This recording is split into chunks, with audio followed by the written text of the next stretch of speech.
Prevention of atrocities SC/STs act దానికి సంబంధించి మనం క్లాసు ఈరోజు ఉంటుంది. ఇది ADJ ఏపీపీలకు కూడా ఉంటుంది అనుకుంటున్నాను నేను. ADJకి మెయిన్గా ఉంటుంది.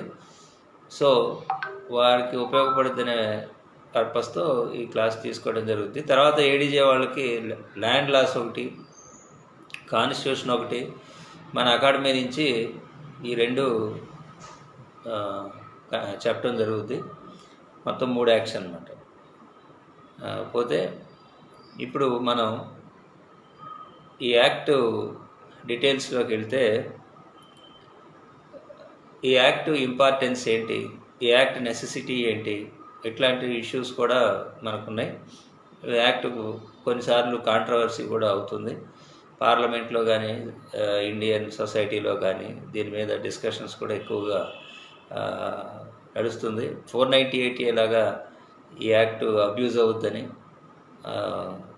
ఇలాంటి టాక్ బాగా ఉంది. సో ఆ కాంట్రవర్సీస్ అవన్నీ మనకు సంబంధం లేకపోయినా మనకు సంబంధించినంత వరకు అసలు ఈ యాక్ట్ ఎందుకు రావాల్సి వచ్చింది, దీంట్లోని మెయిన్ ప్రొవిజన్స్ ఏంటి, దీని యొక్క స్పెషల్ ప్రొవిజన్స్ ఏంటి, కాగ్నియన్స్ విషయంలో స్పెషాలిటీస్ ఏమైనా ఉన్నాయా, లేకపోతే బెయిల్ విషయంలో స్పెషాలిటీస్ ఉన్నాయా, ఇట్లాంటి విషయాలు మనం దీని యొక్క ప్రత్యేకత ఏంటి, అసలు అఫెన్స్ల ప్రత్యేకత ఏంటి, ఇలాంటి విషయాలు మనం డిస్కస్ చేద్దాం.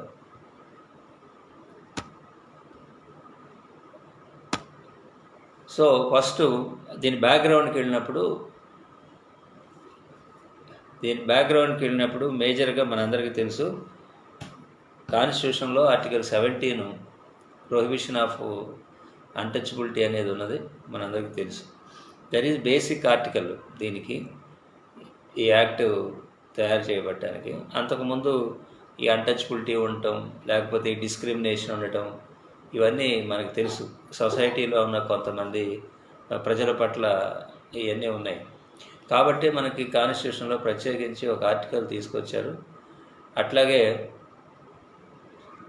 ఈ ఆర్టికల్ కూడా ఒక్కటే సరిపోదు, అది ఆ కాన్స్టిట్యూషన్లో ఉన్న ప్రొవిజన్ కాబట్టి దీని ఎగ్జిక్యూషన్ కోసం, దీన్ని పీనలైజ్ చేయడం కోసం ఒక ప్రత్యేకమైన యాక్ట్ కావాలనే ఉద్దేశంతో 1955లో అన్టచబిలిటీ అఫెన్సెస్ యాక్ట్, అంటే అన్టచబిలిటీ అనేది అఫెన్స్ అనే పేరుతో ఒక యాక్ట్ 1955లో తీసుకురావటం జరిగింది. ఆ తర్వాత దీన్ని 1976లో అన్టచబిలిటీ అఫెన్సెస్ యాక్ట్ అనే దాన్ని మార్చేసి సివిల్ రైట్స్ యాక్ట్గా దాని నామిక్లేచర్ మార్చడం జరిగింది. అయితే ఈ అన్టచబిలిటీ అఫెన్సెస్ యాక్ట్ 1955లో ఉన్న ప్రొవిజన్స్ చాలా స్ట్రాంగ్గా లేకపోవటం, కేవలం కలెక్టివ్ ఫైను ఇట్లాంటి ఎస్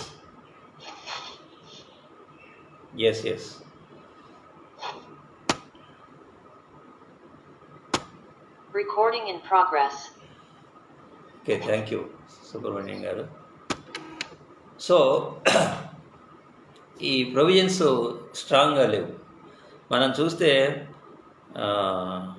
55 యాక్ట్లో 10A ఉంది, దాంట్లో కలెక్టివ్ ఫైన్ ఇంపోజ్ చేయాలనేది ఒక ప్రొవిజన్ ఉన్నది. ఇలాంటివి ఉన్నాయి. కానీ బేసిక్గా కొన్ని సంవత్సరాలు అమలు చేసిన తర్వాత 55 తర్వాత దీన్ని 76లో అమెండ్ చేసిన తర్వాత 89 వరకు కూడా చూశారు ఈ సివిల్ రైట్స్ యాక్ట్ ఏ విధంగా అప్లికబుల్ అవుతుంది, అన్టచబిలిటీ అనేది తగ్గుద్దా లేదా అట్రాసిటీస్ తగ్గుతాయా, ఇట్లా అని చూశారు. ఒక 35 years అబౌవ్ టెస్ట్ చేసిన తర్వాత గ్రాడ్యువల్గా అఫెన్సెస్ పెరుగుతున్నాయి తప్ప అట్రాసిటీస్ తగ్గట్లేదు. అందుకని ఫస్ట్ టైం 1989లో ఈ యాక్ట్ తీసుకొచ్చారు. ఇదంతా కూడా మనం 1989 act statement of objects and reasons అనే దాంట్లో మనం గమనించవచ్చు. 1989 యాక్ట్ ఆబ్జెక్ట్స్ అండ్ రీజన్స్ కనుక చూసినట్లయితే వాళ్ళు మొదటి నుంచి వాళ్ళు ఇంతకు వరకు చేసినటువంటి ఎఫర్ట్స్, డిస్పైట్ దట్ ఎఫర్ట్ ఏ విధంగా అఫెన్సెస్ తగ్గట్లేదు, ఏ విధంగా పెరుగుతున్నాయి అనేది వాళ్ళు చెప్పుకొచ్చారు, స్టాటిస్టిక్స్ అవి ఇచ్చి. సో అందుకని 89లో కొన్ని ప్రత్యేకమైనటువంటి అఫెన్సెస్ని పేర్కొంటూ కొన్ని స్పెషల్ ప్రొవిజన్స్ కూడా ఇవ్వటం జరిగింది.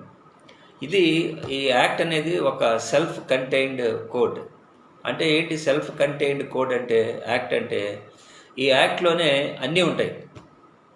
అంటే అఫెన్సెస్ డిఫైన్ చేయటం, దానికి కావాల్సినటువంటి పనిష్మెంట్స్ ఉండటం, ఇట్లా చాలా దానికి కాంపెన్సేషన్ కానివ్వండి, రిలీఫ్ కానివ్వండి, లేకపోతే రెమెడీస్ ఒకవేళ ఇది అమలు కాకపోతే ఉంటే రెమెడీస్ ఏంటి, ఇట్లా అన్నీ ఉంటాయి.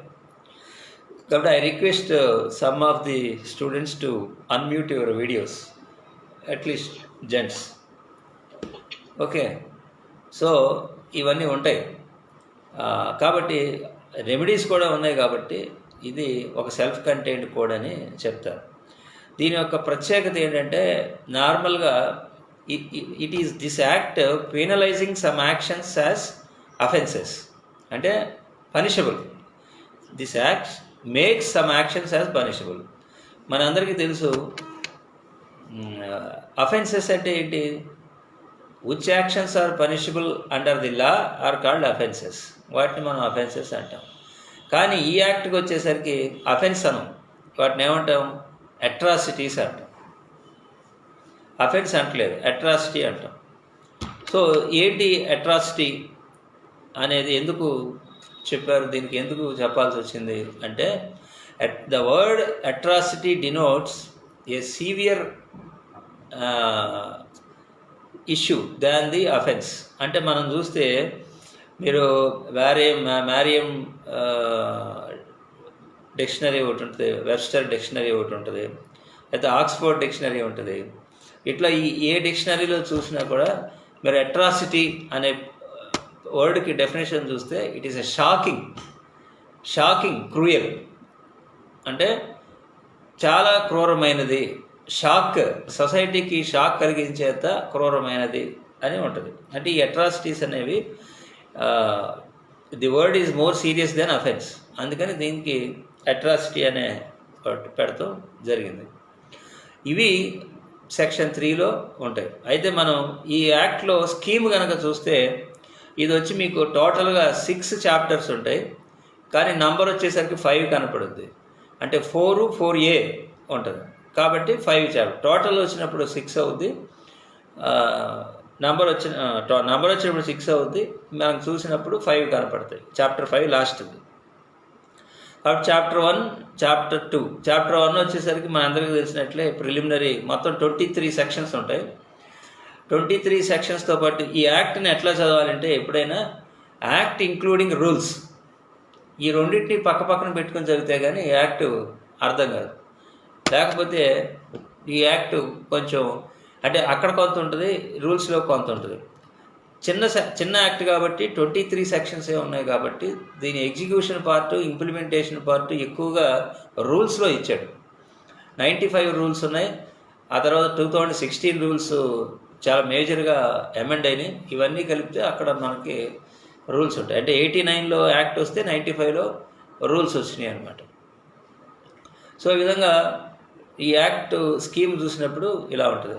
అలాగే ఇందాక మనం బ్యాక్గ్రౌండ్ చెప్తున్నాం. 89లో ఈ స్టేట్మెంట్ ఆఫ్ ఆబ్జెక్షన్ రీజన్స్ గురించి వచ్చినప్పుడు ఇంకా అది 1955 ఫెయిల్యూర్ అయింది కాబట్టి 89 యాక్ట్ తీసుకొచ్చారు. 89 యాక్ట్ కూడా సరిపోవట్లేదు అని చెప్పి 2015లో ఇంకా స్ట్రెంగ్తన్ చేస్తూ ఇంకా కొత్త అఫెన్సెస్ కొన్నిటిని యాడ్ చేస్తూ 2015లో మేజర్ అమెండ్మెంట్ ఒకటి తీసుకురావటం జరిగింది. సో 2015 అనేది చాలా స్ట్రింజెంట్ అమెండ్మెంట్, పెద్ద అమెండ్మెంట్ కింద మనం చూడవచ్చు. అంటే ఇది ఏం ఇండికేట్ చేస్తుంది అంటే, despite having act and constitutional provisions, atrocities తగ్గట్లేదు, అందువల్ల పెరుగుతున్నాయి అని చెప్పి తీసుకురావటం అనేది వీళ్ళు చెప్తున్నారు. మనం 2015 గవర్నమెంట్ అడ్వైజరీ ఒకటి ఉంది, సెంట్రల్ గవర్నమెంట్ అడ్వైజరీ. అది చూస్తే వాళ్ళు చెప్తారు మనం ఎంత చేసినప్పటికీ కూడా దాడులు తగ్గట్లేదు, పెరుగుతూనే ఉన్నాయని కొన్ని స్టాటిస్టిక్స్ కూడా ఇవ్వడం జరుగుతుంది. So that is the background of amendment and enacting this act. ఇకపోతే మనం ఇందులో చాప్టర్ 1 వచ్చినప్పుడు షార్ట్ టైటిల్ ఇవన్నీ ఉంటాయి కదా, మనకు తెలుసు కదా. ఇప్పుడు నోటిఫికేషను వచ్చినప్పుడు ఇంప్లిమెంటేషన్ అవుద్ది. అది 89లోనే వచ్చింది. లేకపోతే ఈ హోల్ ఆఫ్ ఇండియా అంటే ఇప్పుడు కాశ్మీర్ 370 ఉంది కాబట్టి తీసేశారు కాబట్టి హోల్ ఇండియాకి మనం దీన్ని అప్లికబిలిటీ చెప్పచ్చు. ఇక్కడ సెక్షన్ 2 వచ్చేసరికి డెఫినేషన్స్. ఈ డెఫినేషన్స్లో అట్రాసిటీ అంటే డెఫినేషన్ ఇట్లా చాలా డెఫినేషన్స్ ఇచ్చారు. మనం అన్ని డెఫినేషన్స్ ప్రత్యేకించి చెప్పక్కర్లేదు. అంటే ఎఫ్ వరకు ఇచ్చాడు. ఇందులో నాకు తెలిసి నేను ఇది తెలంగాణ గవర్నమెంట్ డీజే పేపర్ చూశాను. ఈ డీజే పేపర్లో అంటే రిటర్న్ ఎగ్జామ్ పేపర్ చూశాను. దాంట్లో కాగ్నిజెన్స్ మీద క్వశ్చన్ ఇచ్చారు. కాకుంటే మనం ప్రిలిమ్స్కి కనుక ఎక్స్పెక్ట్ చేయొచ్చు అంటే ప్రిలిమ్స్లో డెఫినేషన్స్ వచ్చేసరికి మనకి ఎక్కువ భాగం ఈ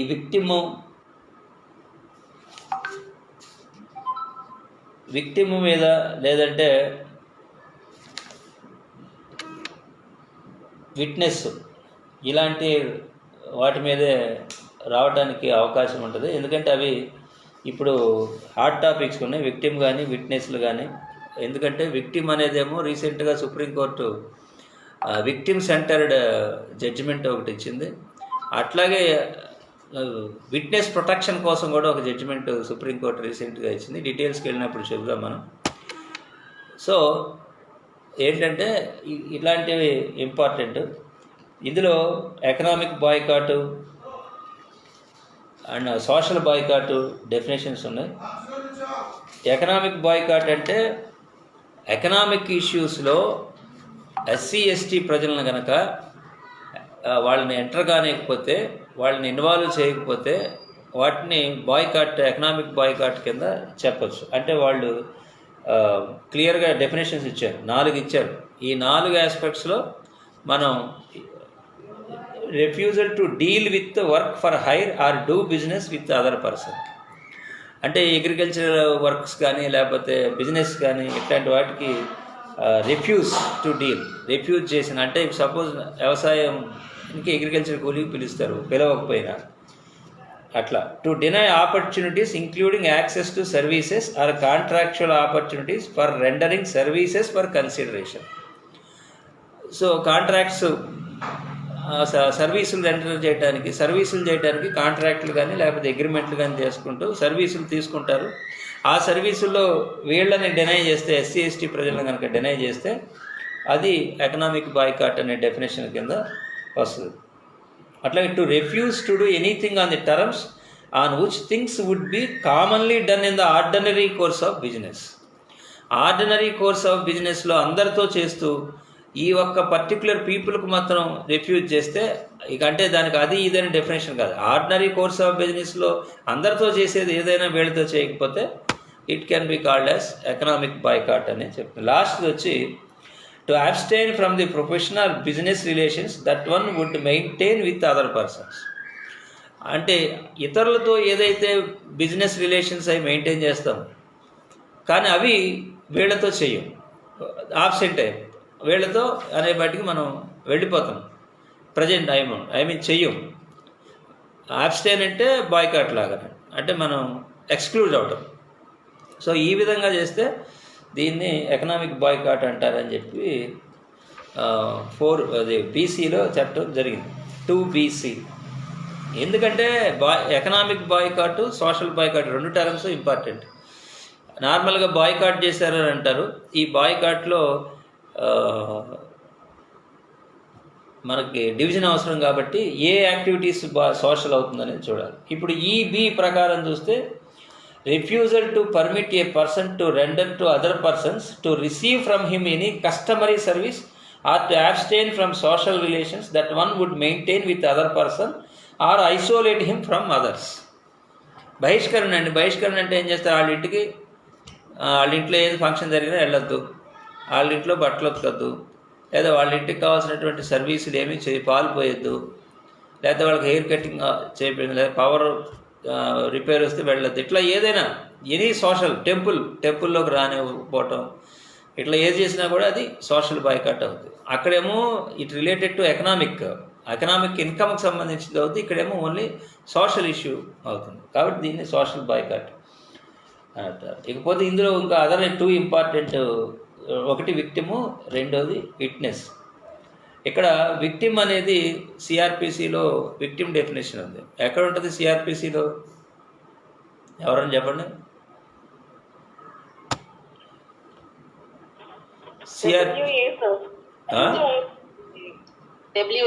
ఎస్ 2WAలో ఉంటుంది.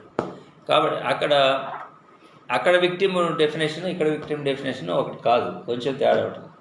Victim means any individual who falls within the definition of the scheduled caste and scheduled tribe under clause C of section 1 of section 2. అంటే ఇక్కడే మనం షెడ్యూల్డ్ క్యాస్ట్, షెడ్యూల్డ్ ట్రైబ్ అనే డెఫినేషన్ ఉన్నది పైన. సో ఈ act ప్రకారం victim కావాలి అంటే first of all he should be SC/ST. అది కూడా as per the definition of సిలో చెప్పిన దాని ప్రకారం అవ్వాలి. That is first condition. And who has suffered or experienced physical, mental, psychological, emotional or monetary harm or harm to his property as a result of the commission of any offence under this act and includes his relative, legal guardian and legal heirs. ఇది inclusive definition, very broad definition. ఇది 2016లో add చేసినటువంటి definition. So first condition ఏంటంటే he should be fall in the definition of section 2C, that is SC/ST అనేది దాంట్లోకి రావాలి. తర్వాత ఏంటంటే ఫిజికల్గా కానీ, మెంటల్గా కానీ, సైకలాజికల్గా, ఎమోషనల్గా, మానిటరీగా హామ్ చెంది ఉండాలి, లేదా ప్రాపర్టీకి హామ్ జరిగి ఉండాలి. అది కూడా ఎప్పుడు? As a result of the commission of any offence under this act. అంటే ఇదే నష్టం ఇంకొక పద్ధతిలో కూడా జరిగి ఉండొచ్చు, కానీ అప్పుడు ఈ యాక్ట్ అప్లై కాదు. ఈ యాక్ట్ ప్రకారం అఫెన్స్ జరిగినప్పుడు, ఆయనకి నష్టం వచ్చినప్పుడు మాత్రమే ఈ విక్టిమ్ అనే డెఫినేషన్ వస్తుంది. Includes his relatives, guardian or legal heirs. ఈ వర్డ్ ఎందుకు ఇంక్లూడ్ చేసామంటే ఒకవేళ అఫెన్స్ జరిగి ఆ ఒరిజినల్గా విక్టిమ్ చనిపోయాడు అనుకోండి, అప్పుడు రెమెడీ లేదా అంటే ఆ విక్టిమ్ యొక్క నెక్స్ట్ లీగల్ హెడ్స్ కానివ్వండి, రిప్రజెంటేటివ్స్ కానివ్వండి, గార్డియన్ కానివ్వండి, రిలేటివ్స్, వీళ్ళు ఎవరైనా కూడా దీంట్లోకి వస్తారు అనేది దీని అర్థం. సో ఇది ఒక వైడ్ డెఫినేషన్. మనం 2WA CRPC విక్టిమ్కి దీనికి తేడా ఉంటుంది, అది గమనించుకోవాలి. Next witness. ED ప్రకారం any person who is acquainted with the facts and circumstances or is in position of any information or has knowledge necessary for the purpose of investigation, inquiry or trial of any crime involving an offence under this act. ఒకటి an offence under this act. ఈ విట్నెస్కి importance ఉంది, ఎందుకంటే ఈ విట్నెస్కి ఈ యాక్ట్లో protection ఉంది. ఈ definitions అన్నీ కూడా స్పెషల్గా ఈ యాక్ట్ కోసం తయారు చేయబడి, ఎందుకంటే ఈ యాక్ట్లో కొన్ని ప్రొటెక్షన్స్ ఉంటాయి, కొన్ని రిలీఫ్స్, రీహాబిలిటేషన్స్ ఉంటాయి, అట్లాగే కొన్ని ప్రత్యేకమైనటువంటి ఫెసిలిటీస్ ఇలాంటివి ఉంటాయి. కాబట్టి మనం దీన్ని అర్థం చేసుకోవాలి, డెఫినేషన్ని స్టడీ చేయాలి.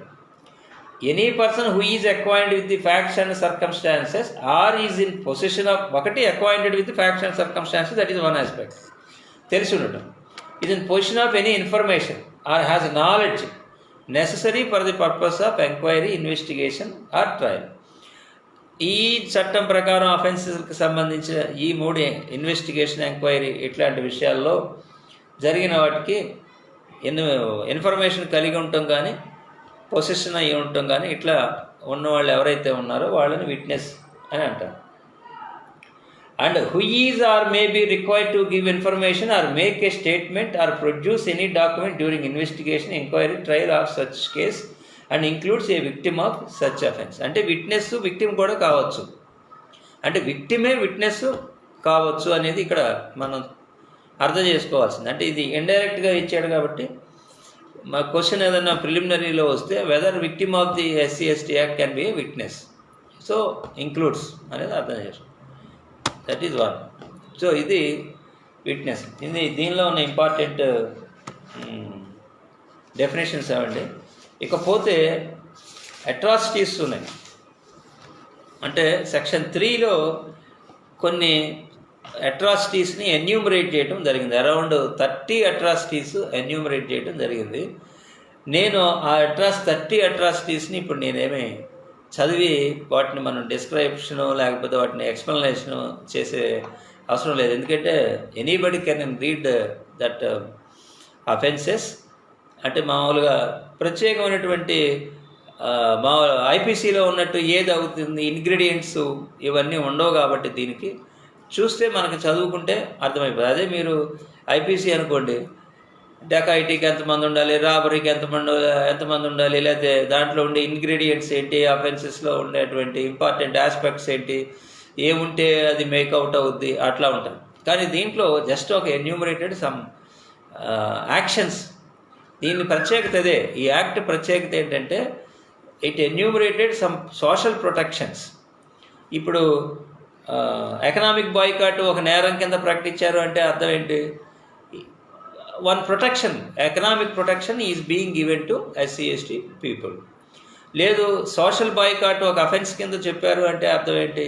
సోషల్ ప్రొటెక్షన్స్ ఇస్తున్నారు. అట్లా ఇది ఒక offences and in the sense protections to the ఆ పర్టిక్యులర్ పీపుల్. అందుకని వీటిలో ప్రత్యేకించి మనం ఎక్స్ప్లెయిన్ చేయాల్సిన అవసరం ఉండదు. కానీ అట్రాసిటీస్ యొక్క ప్రత్యేకత మాత్రం సింపుల్గా 3 పాయింట్స్ 4 పాయింట్స్ ఉన్నాయి. అవి మనం అన్ని దాదాపు 30 అఫెన్సెస్ ఉన్నట్టున్నాయి దీంట్లో. ఈ 30 అఫెన్సెస్లో 2016లో ఎక్కువగా కొన్ని అఫెన్సెస్ని యాడ్ చేశారు. మెడలో చెప్పులు దండలు వేయటం, లేకపోతే సెక్షువల్ రిమార్క్స్ పాస్ చేయటం, ఇట్లా కొన్ని ఒక ప్రత్యేకమైనటువంటి కేటగిరీకి చెందినటువంటి యాక్షన్స్ని యాడ్ చేయటం జరిగింది. అంటే 2016లో కొత్త అఫెన్సెస్ని యాడ్ చేయాల్సిన పరిస్థితి వచ్చింది అంటే ఈ యాక్ట్ అవసరాన్ని ఇట్ ఇండికేటింగ్ అనమాట, it is indicating.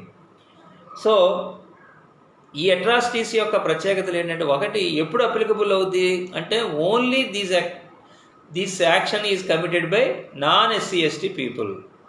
non-SC/ST people చేసినప్పుడు మాత్రమే ఇది అప్లికబుల్ అవుద్ది అనేది మనం గుర్తుపెట్టుకోవాలి. అండ్ దెన్ అట్రాసిటీ అనేది ఒక ప్రొటెక్షన్ అనేది గుర్తుపెట్టుకోవాలి. It is a serious action than any offence under any other law అనేది గుర్తుపెట్టుకోవాలి. ఇందులో 3(2) వచ్చేసరికి సెక్షన్ 3 క్లాస్ 2 వచ్చేసరికి ఒక ఇంపార్టెంట్ ఆస్పెక్ట్ ఉంటుంది. ఈ సెక్షన్ 3 క్లాస్ 2 ఏంటంటే, నార్మల్గా ఐపీసీలో ఉన్నటువంటి అఫెన్సెస్సే ఇక్కడ జరిగినప్పటికీ కూడా అవి కనుక ఈ పర్టికులర్ పీపుల్ మీద కనుక జరిగినట్లయితే ఐపీసీలో చెప్పబడినటువంటి పనిష్మెంట్ కంటే కూడా ఎక్కువ పనిష్మెంట్ ఉంటుంది. దాన్ని మనం గమనించాలి. దీని యొక్క స్పెషాలిటీ ఐపీసీలో 10 years పనిషబుల్ అఫెన్స్ ఏదైనా ఈ పర్టికులర్ SC/ST పీపుల్ మీద కనుక జరిగితే punishment is life or death. అట్లా ఎన్హాన్స్మెంట్ జరిగింది ఇక్కడ. పనిష్మెంట్ని ఎన్హాన్స్మెంట్ ఈ యాక్ట్కి, అది 3(5) యొక్క స్పెషాలిటీ. అట్లాగే 3(5)(a)లో ఒక టేబుల్ ఇస్తారు, షెడ్యూల్ ఉంటుంది. ఈ షెడ్యూలు కొన్ని ఐపీసీ సెక్షన్లు ప్రిస్క్రైబ్ చేయడం జరుగుతుంది. ఆ ఐపీసీ సెక్షన్స్కి 3(5)(a)లో చెప్పినట్టుకి ఐపీసీలో చెప్పబడిన పనిష్మెంట్తో పాటు అదనంగా what you called fine can be imposed అనమాట. సో అది ఈ అఫెన్స్లో సెక్షన్ 2 యొక్క ప్రత్యేకత.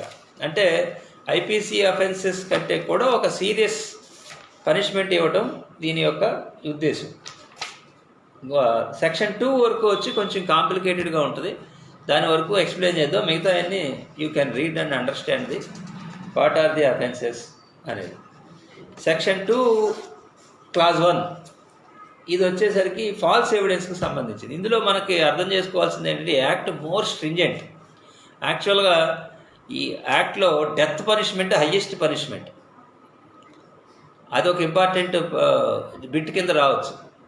హయ్యెస్ట్ పనిష్మెంట్ ఎంతంటే డెత్. ఎప్పుడు వచ్చు డెత్ అంటే, ఫాల్స్ ఎవిడెన్స్ చెప్పి ఫాల్స్ డాక్యుమెంట్స్ ప్రొడ్యూస్ చేసి ఇఫ్ ఎన్ SC/ST పీపుల్ కనుక డెత్ పనిష్మెంట్ ఇవ్వడానికి కనుక కారణమైతే ఆ ఫాల్స్ పనిష్మెంట్ ఎవిడెన్స్ ఇచ్చిన వాళ్ళు కూడా డెత్ పనిష్మెంట్ ఇవ్వచ్చు. So very serious punishment. So gives or fabricate false evidence intending thereby to cause or knowing it to be likely that he will thereby cause any member of so and so to be convicted of an offence which is capital by law for the time being in force shall be punished with imprisonment for life and with fine.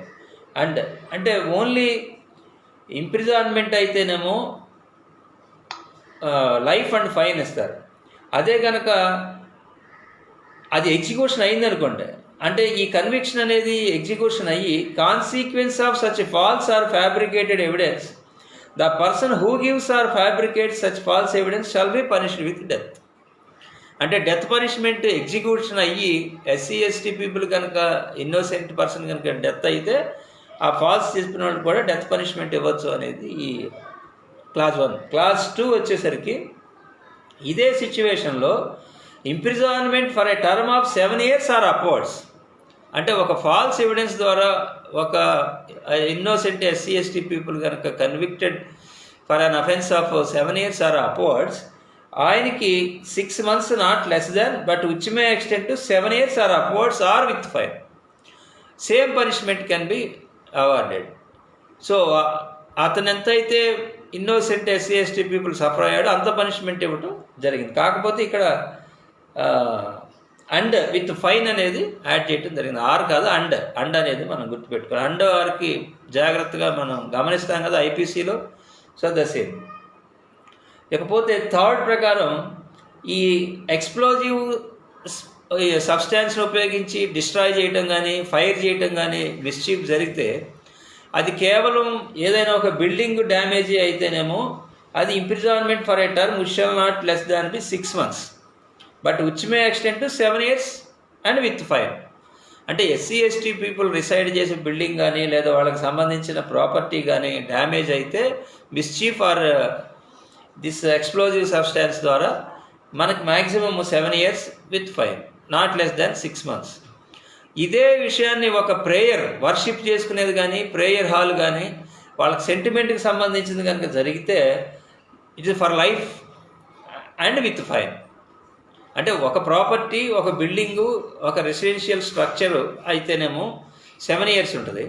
అదే వర్షిప్కి సంబంధించింది, prayer హాల్కి సంబంధించింది, dwelling, human dwelling, residential అక్కడ 3లో ఉండదండి, residential ఇక్కడ ఉండదు. అది గమనించాలి, నేను పొరపాటు చెప్పాను. క్లాస్ 3లో రెసిడెన్షియల్ బిల్డింగ్ లేదు, క్లాస్ 3లో ప్రాపర్టీ బిల్డింగ్ ఉంటుంది జనరల్గా సంబంధించింది. అదే రెసిడెన్షియల్ బిల్డింగ్ ఉంటే కనుక అది 4లో ఉంటుంది. అది మనకి చాలా సీరియస్ అఫెన్స్ కాబట్టి లైఫ్ అండ్ విత్ ఫైన్ అనేది ఉంటుంది. ఇంకా 5 వచ్చేసరికి ఇక్కడ 10 years ఆర్ ఐపీసీలో 10 years పనిషబుల్ అన్నీ కూడా ఇక్కడికి వచ్చేసరికి లైఫ్ అండ్ విత్ ఫైన్ అంతవరకు చేయొచ్చు. కాకపోతే ఒక కండిషన్ ఏంటంటే he should know that this person belongs to SC ST. ఈ ప్రొవిజన్ ఒకటి తీసుకొచ్చారు 2016లో. ఇక 5Aలో ఉన్నటువంటి విషయం ఏంటంటే ఇందాకే చెప్పాను ఆల్రెడీ, 5Aలో ఐపీసీలో ఉన్న పనిష్మెంట్స్తో పాటు ఫైన్ అనేదాన్ని ఇంపోజ్ చేయొచ్చు. ఆల్రెడీ దాంట్లో ఉంటే ఓకే, ఆర్ అదర్వైజ్ కూడా ఫైన్ ఇంపోజ్ చేయొచ్చు. అది ఏ. 6, 7లో ఉన్న విషయాలు ఏంటంటే పబ్లిక్ సర్వెంట్ని పనిష్ చేయటం అనేది కూడా ఇందులో స్పెసిఫిక్గా ఉంది. అంటే మీరు 7 చూస్తే పబ్లిక్ సర్వెంట్ కనుక ఇందులో ఈ సెక్షన్లో పర్టికులర్గా ఉన్న అఫెన్స్లన్నీ కనుక చేసుంటే అతను ఈవెన్ పబ్లిక్ సర్వెంట్ అయినా కూడా 1 year తగ్గకుండా punishment provided for that offence. అంటే ఏ అఫెన్స్కి అయితే ఈ పబ్లిక్ సర్వెంట్ కారణమయ్యాడో ఆ అఫెన్స్ పనిషబుల్ ఎంతైతే ఉందో అంత పనిష్మెంటు ఈ పబ్లిక్ సర్వెంట్కి ఇవ్వచ్చు. ఇదొకటి. రెండోది, knowingly or having reason to believe that an offence has been committed under this chapter. మీకు 6లో చాప్టర్ అన్నాడు, 7లో సెక్షన్ అన్నాడు. అది గమనించాలి మనం. ఏ అఫెన్స్లో వీటిని చదివేటప్పుడు దేనికి అప్లై అవుతుంది అనేది చాలా జాగ్రత్తగా every word has to be taken care. knowingly or having reason to believe that an offence has been committed under this chapter cause any evidence of the commission. అంటే పబ్లిక్ సర్వెంట్లో ఈ ఎవిడెన్స్ని ట్యాంపర్ చేయటం, disappear చేయటం ఇట్లా చేసి కనుక చేసున్నట్లయితే knowingly or having reason తెలిసి చేశారు అనేది కనుక ఉన్నట్లయితే punishable with imprisonment provided for that offence, దానికి ఎంత అయితే ఉందో అంత పనిష్మెంట్ ఇవ్వచ్చు అనేది. సో 6 and 7 అనేవి దీనికి అఫిలియేటెడ్గా ఉన్నట్టు, అంటే ఐపీసీలు ఇవన్నీ జరిగితే కనుక, నేరాలు కనుక జరిగి ఉన్నట్లయితే వీళ్ళ మీద, ఈ పర్టికులర్ సెక్షన్ పీపుల్ మీద వీటిని అదనంగా రావడానికి అవకాశం ఉన్నటువంటి సెక్షన్లు. సో దిస్ మనకి 1, 2, 3 చాప్టర్ 1 మనం కంప్లీట్ అయిపోయింది.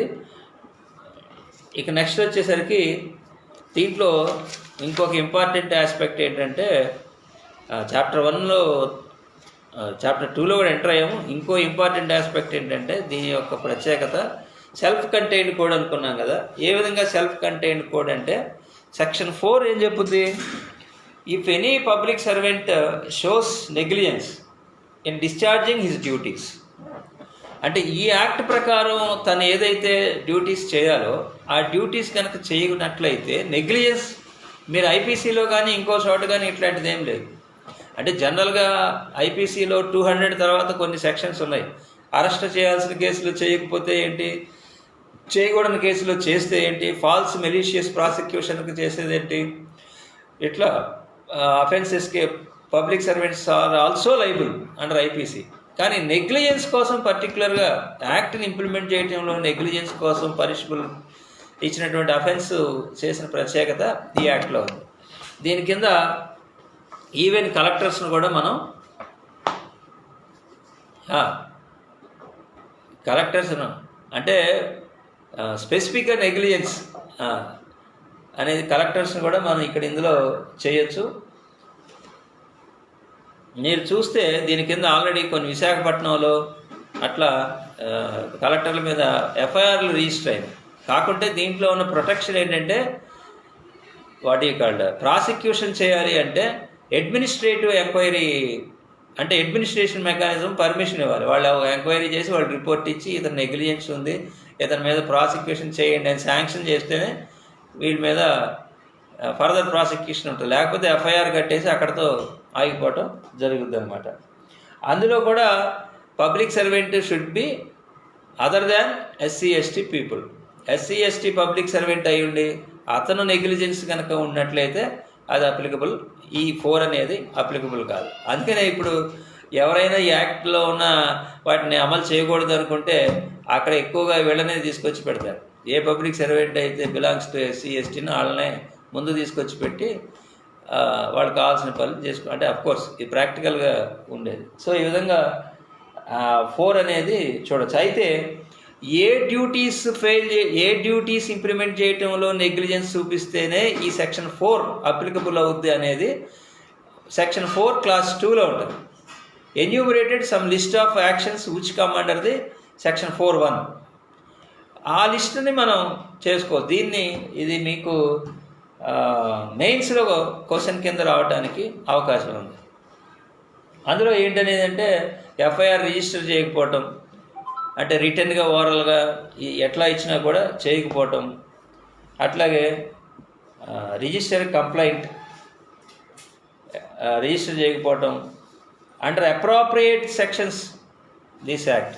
అప్రాప్రియేట్ సెక్షన్స్ కింద చేయకపోయినా కూడా తప్పే, కేవలం నాట్ రిజిస్టరింగ్. అట్లా furnish copy of the information, FIR కాపీని ఇవ్వకపోవటం, victims and witnesses statement record చేయకపోవటం, conduct investigation and file charge sheet in the special court or exclusive within a period of 60 days and to explain the delay if in writing. మీకు investigation పార్ట్లో వస్తుంది, FIR కట్టిన 60 daysలో charge sheet వేయాలి. Of course దానికి మళ్ళీ provision అన్నది delay ఉంటే reasons చెప్పచ్చు అని చెప్పి రాసి ఉంటారు. అందుకని అందరూ మళ్ళీ డిలే ఉంటుంది, రీజన్స్ చెప్తూ ఉంటారు. It's very normal. ఎవరు 60 daysలో 1000 సంవత్సరాల తరబడి 1000 కేసులు కూడా ఉన్నాయి. సో అది in writing and to correctly prepare, frame and translate any document are electronic record. ఇక్కడ వర్డింగ్ చాలా జాగ్రత్తగా మనం చూడాలి. కరెక్ట్లీ ప్రిపేర్ చేసామండి అంటే కాదు, కరెక్ట్గా చేయాలి. ఎందుకంటే ఇప్పుడు ఈ ట్రాన్స్లేషన్స్ వీటి మీదే కేసు ఆధారపడి ఉంటుంది. ఎవిడెన్స్ని కరెక్ట్గా ప్రొడ్యూస్ చేయకపోతే ఇబ్బంది. కాబట్టి ఆ ట్రాన్స్లేషన్ చదివి ఎక్విటల్ ఇస్తే it is also part of negligence. ఇప్పుడు ట్రాన్స్లేషన్ పెద్ద సమస్య కదండి. అందుకనే ట్రాన్స్లేషన్ మన జేసీజే వాళ్ళకి పెట్టారు. మన వాళ్ళు అందరూ తెలుగులో మహాపండితులు అయిపోయారు. అందరూ ఇంగ్లీష్ మీడియం చదివి చాలా భయంకరమైన తెలుగు రాస్తారు మనవాళ్ళు. కాబట్టి కరెక్ట్గా ట్రాన్స్లేషన్ చేయకపోతే కష్టమే. And then to perform any other duty specified in this act or the rules made thereunder. Any other act అంటే జనరల్గా కూడా ఇచ్చేశాడు.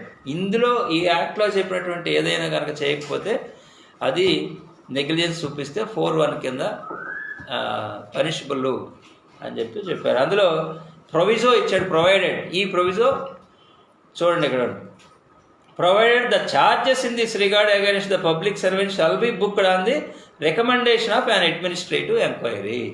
అంటే అడ్మినిస్ట్రేటివ్ ఎంక్వైరీలో కనుక if they find out that there is an negligence, అప్పుడు మాత్రమే ఛార్జెస్ ఫ్రేమ్ చేయాలి. ఆ లిబర్టీ వాళ్ళ డిపార్ట్మెంట్కి ఇచ్చారు. ఏ డిపార్ట్మెంటు ఆ డిపార్ట్మెంట్ వాడికి తప్పు ఉందని చెప్తారండి, అన్లెస్ వాడికి ఒక కోపం ఉంటే తప్ప ఎంక్వైరీ ఆఫీసర్కి నార్మల్గా స్కిన్ సేవ్ చేయడానికి ట్రై చేస్తారు. సరే, వాట్ ఎవర్ ఇట్ మేబీ. ఇది నెక్స్ట్. ఇకపోతే 4(3) ఏంటంటే ఎక్కడ వేయాలి ఈ కంప్లైంట్, ఎక్కడ వేయాలి అంటే నెగ్లిజెన్స్ ఓ పబ్లిక్ ఆఫీసర్ చేస్తే కంప్లైంట్ ఎక్కడ వేయాలంటే ఈ చట్టం ప్రకారం స్పెషల్ కోర్టులు, ఎక్స్క్లూజివ్ స్పెషల్ కోర్టులు ఉన్నాయి కాబట్టి ఆ కోర్టులో కంప్లైంట్ ఫైల్ చేయాలి. అది to where and application has to be made under this section అనే దానికి ఆ Clause 3 ప్రొవిజన్ ఇవ్వటం జరిగింది. So this is about 4. ఇకపోతే దీంట్లో మనం ఈ యాక్ట్ని ఎట్లా చదవాలంటే సెక్షన్ వైజ్ కంటే కూడా టాపిక్ వైజ్ చదవాలి. అంటే ఇన్వెస్టిగేషన్ ఎలా, రీహాబిలిటేషన్ అండ్ కాంపెన్సేషన్ ఎలా, తర్వాత ప్రివెంటివ్ మెజర్స్ ఏమున్నాయి, రైట్స్ ఆఫ్ విక్టిమ్స్ అండ్ విట్నెస్లు ఏంటి, ఇట్లా టాపిక్ వైజ్ అయితే మనం రూల్స్ని,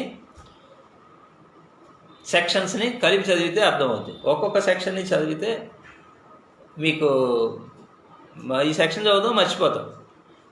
అందుకని ఇప్పుడు మనం టాపిక్ వైజ్కి వచ్చినప్పుడు ఇంపార్టెన్సు, హిస్టరీ, బ్యాక్గ్రౌండ్ అంతా చెప్పుకున్నాము.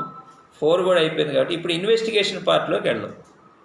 ఇప్పుడు ఇన్వెస్టిగేషన్, ఈ యాక్ట్ కింద జరిగినటువంటి రిజిస్టర్ అయినటువంటి అఫెన్సెస్ని ఇన్వెస్టిగేషన్ చేయాలంటే ఉన్న ఇంపార్టెంట్ ప్రిన్సిపల్స్ ఏంటి. నార్మల్గా ఐపీసీ అఫెన్సెస్ అయితే ఎవరు చేస్తారు? ఎనీ ఐఓ, ఎనీ ఎస్హెచ్ఓ, ఏ పోలీస్ ఆఫీస్ స్టేషన్ ఇన్ఛార్జ్ అయినా కూడా వాళ్ళు చేయొచ్చు. కానీ ఇక్కడికి వచ్చేసరికి ఓన్లీ డిఎస్పీ ర్యాంక్ ఆఫీసర్ మాత్రమే have right to conduct investigation. Okay, DSP స్థాయి ఆఫీసర్ అంటే డిఎస్పీ అనేది ఒక చోట ఉంటుంది, ఇంకొక చోట మనం టౌన్స్లోకి వచ్చేసరికి అసిస్టెంట్ కమిషనర్ ఆఫ్ పోలీస్. అంటే టౌన్స్ అంటే మెట్రోపాలిటన్ ఏరియా. మెట్రోపాలిటన్ ఏరియాలో డిఎస్పీ ఉండరు.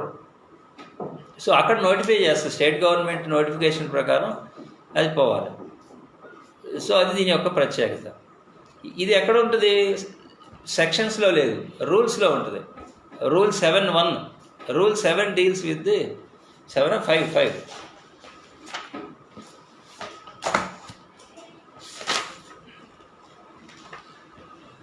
రూల్ 5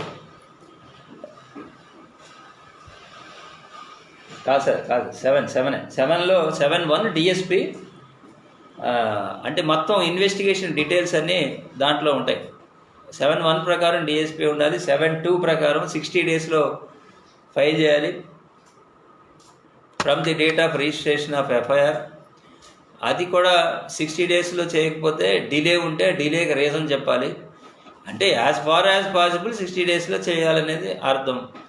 దాని స్పిరిట్ని తీసుకుంటే కనుక ఎర్లీగా చేయాలి. Speedy trial is a part of speedy trial, speedy investigation అనేది.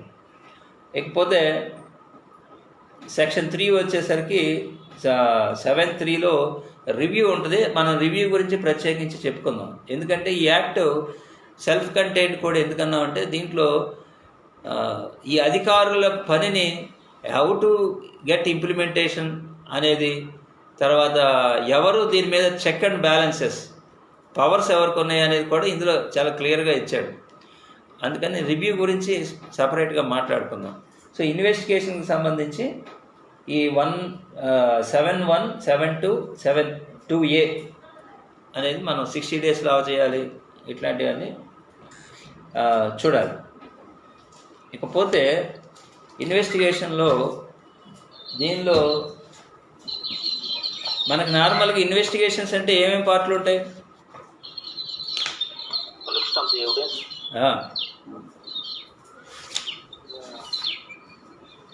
Collection of the evidence,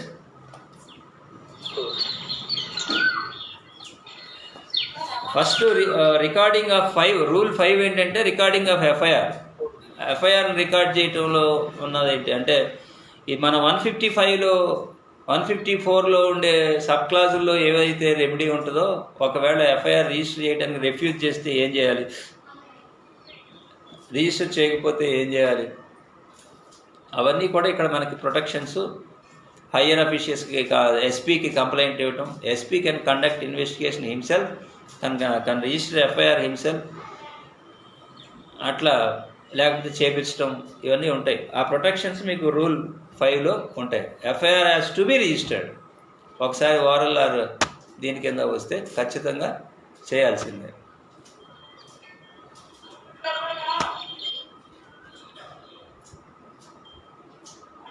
and మీకు ఇన్వెస్టిగేషన్లో మీరు అన్నట్టు వచ్చేది కలెక్షన్ ఆఫ్ ఎవిడెన్స్.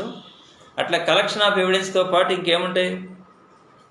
ఇన్వెస్టిగేషన్లు అంటే 5 పార్ట్లు ఉంటాయి, 5 ఫేజెస్ ఉంటాయి 154 ప్రకారం.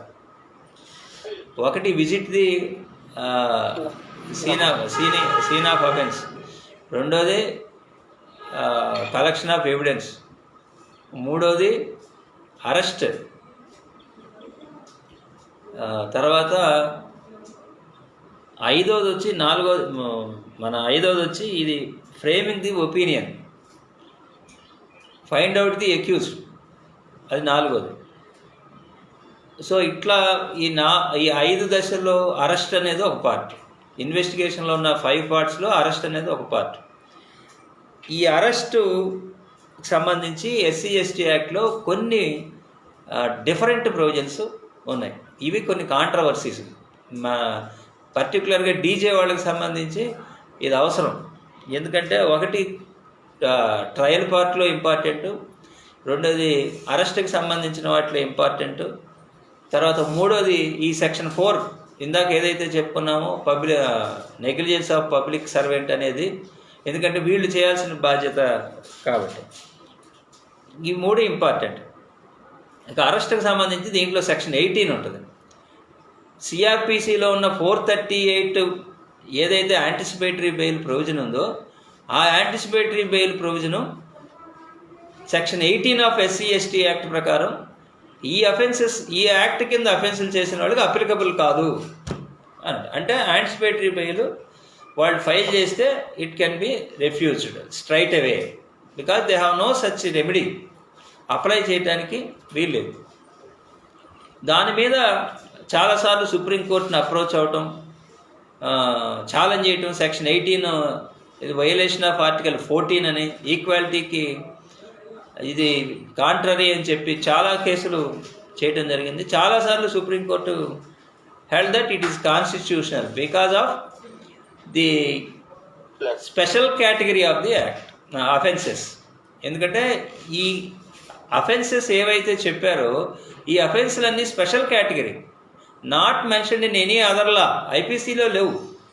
So basing on their special category, special nature of the offences, it can be avoided. That means what can be avoided? Anticipatory bail can be exempted అని చెప్పారు. ఇప్పుడు రామకృష్ణ బలౌతియా కేసు అని ఒకటి ఉన్నది, దాంట్లో చెప్పారు. ఇప్పుడు ఈ రీసెంట్గా వచ్చినటువంటి సుబోధ్ మహాజన్ కేసు కానీ, లేకపోతే ఆ తర్వాత రివ్యూలో 2018లో వచ్చినటువంటి అమెండ్మెంట్ని ఛాలెంజ్ చేసిన పృథ్వీరాజ్ చౌహాన్ కేసులో కానీ, అంతకుముందు ఉన్న నంబర్ ఆఫ్ కేసెస్లో సెక్షన్ 18 సపోర్ట్ చేయటం జరిగింది. ఏంటి 18 ప్రత్యేకత అంటే 438 యాంటిసిపేటరీ బెయిల్ ప్రొవిజన్ అప్లికబుల్ కాదు వన్స్ హీ ఎలీజ్డ్. అయితే అప్లికబుల్ కాదు అంటే టోటల్గా బ్యాన్ కాదు, ప్రిమా ఫేసి ఈ సెక్షన్ కనుక అప్లికబుల్ కాకపోతే ప్రిమా ఫేసి ఈ సెక్షన్ కనుక అప్లికబుల్ కాకపోతే అంటే అందులో ఉన్న కంటెంట్ ఇది 482 సిఆర్పిసికి వస్తుంది, అట్లాగే చాలా చోట్ల కూడా వస్తుంది. ఇది you take it as a true, the contents of the FIR true, even then it doesn't become the offense under this act. It may be IPC offense or some other offense, but not offense mentioned in SC/ST Act. అట్లా కనుక ప్రిమా facie provision కనుక లేకపోతే, applicability లేకపోతే, then you can grant anticipatory bail. That provision is always that inherent power is always with the high courts or sessions court. కాబట్టి ఆ మాట చెప్పారు. ఒకటి. So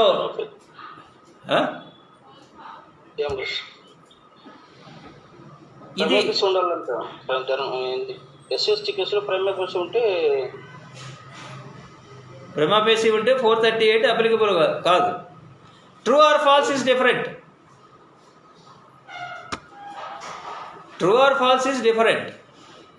counter cases are different.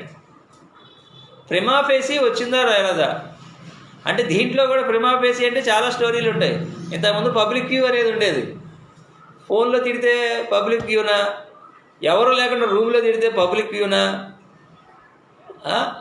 లేకపోతే 10 మందిలో ఉంటేనే పబ్లిక్ క్యూనా, ఈ స్టోరీలన్నీ వెళ్ళిపోయినాయి. పబ్లిక్ ప్లేస్లో జరగాలి కదా సార్ ఇది. ఇవన్నీ పోయినాయి. ఇప్పుడు అమెండ్మెంట్ తర్వాత అవన్నీ లేవు. Recent amendment 2016. సో అట్లా ఈ ప్రిమా ఫేసి ఎలిగేషన్ కనుక ఉంటే 438 అప్లికబుల్ కాదు. దాని గురించే doctor Subhash Kashinath Mahajan case 2018 March, which causes uproar in the society. Doctor Subhash Kashinath Mahajan case 2018 మార్చిలో సుప్రీంకోర్టు ఒక జడ్జిమెంట్ ఇచ్చింది. ఇది అబ్యూజ్ అవుతోంది, ఈ యాక్ట్ అబ్యూజ్ అవుతోంది. కాబట్టి ఈ అబ్యూజివ్నెస్ని 498A లాగా ఎలాగైతే అంతకుముందు కేసుల్లో డైల్యూట్ చేశారో దీన్ని కూడా డైల్యూట్ చేస్తూ కొన్ని డైరెక్షన్స్ ఇచ్చారు.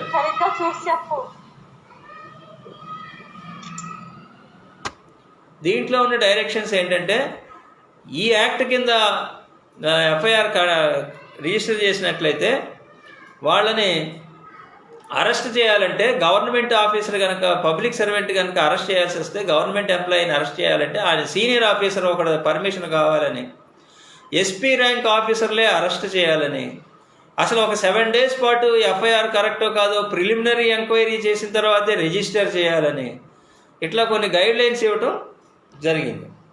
దీంట్లో డాక్టర్ సుభాష్ కాశీనాథ్ మహాజన్ అనే కేసులో అది ఇష్యూ అయిపోయింది సొసైటీలో, పెద్ద ఇష్యూ అయిపోయేసరికి 2018లో మళ్ళీ సేమ్ అదే ఇయర్లో అమెండ్మెంట్ వచ్చింది. Section 18A. సెక్షన్ 18A ఏం చెప్పుద్దో చూడండి. To nullify the effect of the judgement of doctor Subhash Kashinath Mahajan, same wordings వాళ్ళు ఏదైతే చెప్పారో ఆయన, ఆ సుప్రీంకోర్టు ఏదైతే డైరెక్షన్స్ ఇచ్చిందో వాటిని నలిఫై చేస్తూ వీళ్ళు ఒక అమెండ్మెంట్ తీసుకొచ్చారు. దీన్ని బట్టి మనం ఏం అర్థం చేసుకోవాలి, ఇప్పుడు ఎవరు పవర్ఫుల్ మన దేశంలో? ఇప్పుడు చాలా సమస్య ఇది. ఏ వింగ్ బాగా హైయెస్ట్ పవర్ఫుల్ అనేది డిస్కషన్ జరుగుతుంది. కొంతమంది మన వాళ్ళ లాయర్లు కూడా ఎక్కువ మంది సుప్రీంకోర్టే గొప్ప అని చెప్తారు. పార్లమెంట్ హైయెస్ట్ పవర్, పార్లమెంట్కి హైయెస్ట్ పవర్స్ ఉన్నాయండి. Of course constitution supremacy is the final one, but ఈ వింగ్స్ చూసినప్పుడు పార్లమెంట్ సుప్రీమసీ అనేది మనకు ఉంటుంది. పార్లమెంట్ సుప్రీమసీ అంటే సుప్రీంకోర్టు కన్వర్ట్ చేసింది కాన్స్టిట్యూషన్ సుప్రీమసీ అని చెప్పింది. Okay, anyway. సో 18A ఏం చెప్పింది? Preliminary enquiry shall not be required for registration of FIR against any person. అది ఇప్పుడు డాక్టర్ సుభాష్ కాశీజన్ దాంట్లో ప్రిలిమినరీ ఎంక్వైరీ చేయమన్నారు. ఇమీడియట్గా రిపోర్ట్ ఇస్తే కట్టాల్సిన అవసరం లేదన్నారు. అది అక్కర్లేదు అని చెప్పి క్లియర్గా ఇచ్చారు. Next investigating officer shall not require approval for the arrest if necessary of any person. So ఇక్కడ అరెస్ట్ అనేది discretionary of the investigating officer from the beginning in India. అందుకనే ఒక ఆయన అంటాడు, అసలు ఎస్ఐకి ఉన్న పవర్ ప్రధానమంత్రికి కూడా లేదని. SI can arrest anybody, if is an investigation officer he can arrest anybody. ప్రధానమంత్రి అరెస్ట్ చేయలేడు కదా, అది. సో ఆ విధంగా అరెస్ట్ అనేది డిస్క్రిషనరీ పవర్, కాబట్టి ఏం అప్రూవల్ అవసరం లేదు అని. అట్లాగే సెక్షన్ 2 వచ్చేసరికి the provisions of 438 shall not apply to a case under this act notwithstanding any judgement or order or direction of any court. అంటే ఇప్పుడు సుబ్రహ్మణ్యం గారు పెట్టిన జడ్జిమెంటు తీసి పక్కన పడేయండి, ఆ జడ్జిమెంట్లో ఏమైనా చెప్పనివ్వండి, 438 అప్లికబుల్ అవుద్ది అని పార్లమెంటు ఒక అమెండ్మెంట్ తెచ్చింది.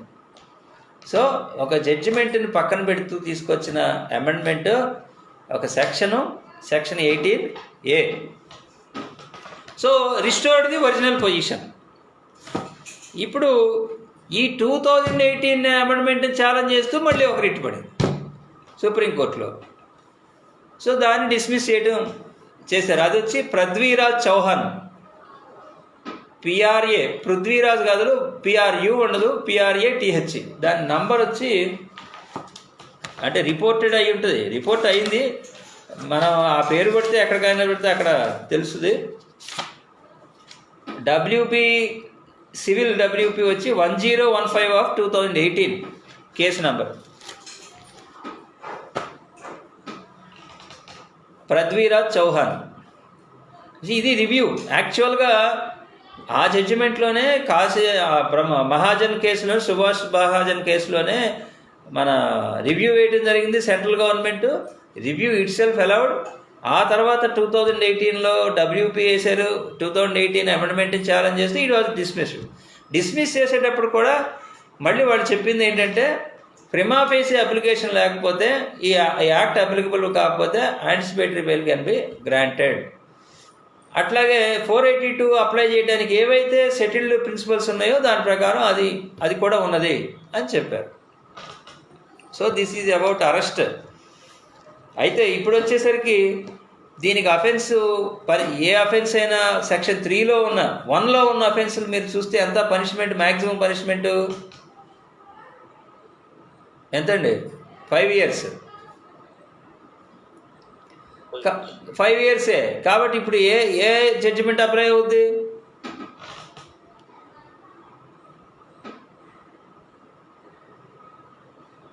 బెయిల్ విషయంలో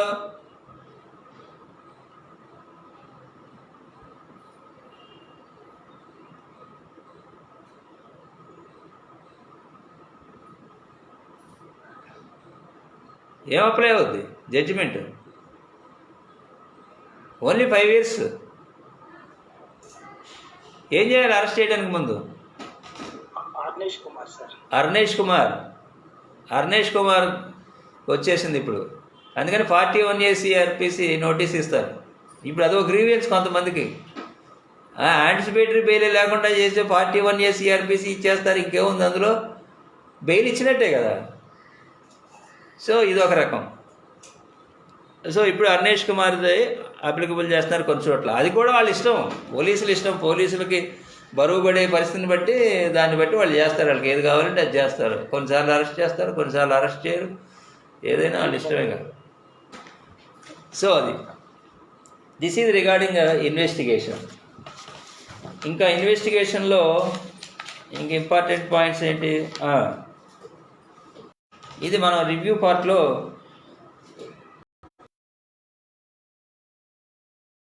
ఇక నెక్స్ట్ వచ్చి ట్రయల్ కోర్ట్స్.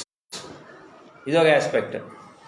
ట్రయల్ కోర్ట్స్కి వచ్చేసరికి ఇందులో కూడా మీకు 2016 అమెండ్మెంటు చాలా లిబర్టీ కోర్టులకి ఇచ్చింది. ఏంటంటే ఇంతకుముందు 2016కి ముందు ఇప్పుడు మీకు ఈ యాక్ట్ ప్రకారం special court or exclusive special court అని 2 ఉన్నాయి. What is special court, what is exclusive special court అంటే, ఎక్స్క్లూజివ్గా ఈ యాక్ట్ కింద వచ్చే అఫెన్సెస్ని ట్రయల్ చేయడం కోసం ఒక కోర్టుని ఎస్టాబ్లిష్ చేస్తే it is called exclusive special court. నార్మల్గా ఇది ఎక్కడ చేయాలి అంటే నంబర్ ఆఫ్ కేసెస్ ఈ అఫెన్సెస్ ఈ యాక్ట్ కింద ఎక్కువగా ఉంటే దానికోసం ఇది చేయాలి. అలా కాకుండా కొన్ని ఆల్రెడీ ఉన్న డిస్ట్రిక్ట్ సెషన్స్ ఆల్రెడీ ఉన్న సెషన్స్ కోర్టులు కనుక స్పెసిఫై చేస్తే వాటిని ఎస్సీ ఎస్టీ స్పెషల్ కోర్టు కింద కనుక కన్వర్ట్ చేస్తే జస్ట్ నామిక్లేచర్ ఇస్తే అప్పుడు అదేమవుద్ది, అది స్పెషల్ కోర్టు అవుతుంది. సో ఒకటి స్పెషల్ కోర్టు, రెండు exclusive special court. Exclusive special court అంటే no other work will be assigned. Special court అంటే other works also can be assigned but it is a special court. అది first తెలుసుకోవాలి. ఇప్పుడు ఇంతకుముందు మనకి కాగ్నిజాన్స్ ఎలా తీసుకోవాలి, ఎవరు తీసుకోవాలి, మ్యాజిస్ట్రేట్ తీసుకోవాలా, డిస్ట్రిక్ట్ కోర్టు తీసుకోవాలా, సెషన్స్ కోర్టు తీసుకోవాలా? ఈ నార్మల్గా కొన్ని ఐపీసీలో అఫెన్సెస్లకి ఏం జరుగుద్ది, కమిటల్ ప్రొసీజర్ ఉంటుంది. సెషన్స్ కోర్టుకి మ్యాజిస్ట్రేట్ కాగ్నిజాన్స్ తీసుకుని ట్రయల్ కమిట్ చేస్తాడు. ఈ ఎస్సీ ఎస్టీ కేసులు కూడా అది ఉండేది, కానీ 2016 అమెండ్మెంట్ అది తీసేశారు. మీకు ఒక కేసు లా కూడా ఉంది అందులో. ఇందులో మెడ్రాస్కి చెందింది ఒక కేసు. ఆ పిటిషనర్ పేరు ఏంటంటే హైకోర్టు. పిటిషనర్ పేరు high court. High court has filed application in high court of Madras. Judge గారు అంటాడు హైకోర్టుకు వచ్చింది అని. అక్కడ ఉన్న సిచ్యువేషన్ ఆయనకి ఎందుకు పెట్టారో హైకోర్టు అని పెట్టారు. సో దాంట్లో ఆయన ఎఫ్ఐఆర్ కట్టి 14 సంవత్సరాల తర్వాత కూడా మ్యాజిస్ట్రేట్ కమిటల్ చేయాలి. 14 or more than 10 years. So అక్కడ దానికి అంటే సిచ్యువేషన్ ఏంటంటే ఈచ్ అండ్ ఎవ్రీ స్టేజ్లో కూడా ఇది నెగ్లిజెన్స్ చేయడానికి అవకాశం ఉన్న యాక్ట్ అని అప్పుడు వాళ్ళు చూసి అసలు సెంట్రల్ గవర్నమెంట్ ఏం చేసిందంటే డైరెక్ట్లీ కెన్ టేక్ కాగ్నిజెన్స్. మీరు సెక్షన్ 18 తీయండి. 18 సారీ సెక్షన్ 14. 18 మనం చెప్పుకున్నాం కదా. Special court or exclusive special court. ఈ ట్రయల్ ప్రొసీజర్ అంతా కూడా మీకు ఇందులో ఉంటుంది. ఈ తెలంగాణ హైకోర్టు వాళ్ళు దీన్ని అడిగారు, కాగ్నిజెన్స్ ఎలా తీసుకోవాలి, దాంట్లో ప్రొసీజర్ ఏంటి, స్పెషల్ కోర్ట్ డైరెక్ట్గా తీసుకోవచ్చా అనేది అడిగారు. కాబట్టి అది ఇది ఒకటే 14 దానికి అన్నిటికీ ఆన్సర్ చెప్పుద్ది. ఏంటి ఇందులో, provided further that the courts so established or specified shall have power to directly take cognizance of offences under this act. డైరెక్ట్గా కాగ్నిజెన్స్ తీసుకోవచ్చు అని చెప్పారు. So that is 14 proviso. ఇంక ఇందులో ట్రయల్ ఎలా చేయాలి అంటే డే టు డే ట్రయల్ చేయాలి.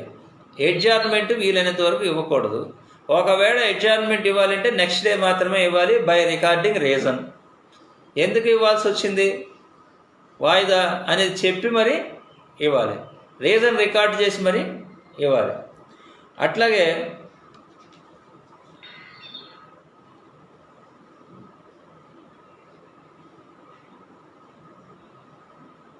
With in a period of 2 months from the date of filing of the charge sheet.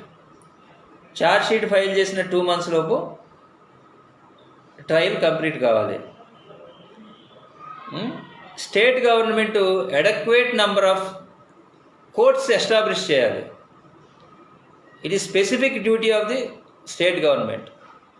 So this is the procedure. అంటే ట్రయల్ ప్రొసీజర్ ఏంటంటే ఒకటి cognizance can directly taken by special court. Adjournment shall not be granted unless there is a specific reason. By recording the reason, only next day only adjournment has to be granted. 2 months is the highest period for the completion of, maximum period for the completion of the trial. వీటికి సంబంధించి ఇంకేమన్నా court principles ఉంటే అవి రాయాలి. ఆ క్వశ్చన్కి answer ఏంటంటే ఇదే రాయాలి.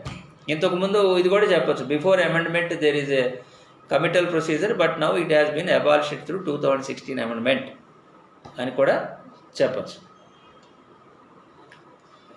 దెన్ ట్రయల్స్కి వచ్చేసరికి ఇంకొక ఆస్పెక్ట్ ఏంటంటే పీపీలు ఎవరు, పబ్లిక్ ప్రాసిక్యూటర్ ఎవరు,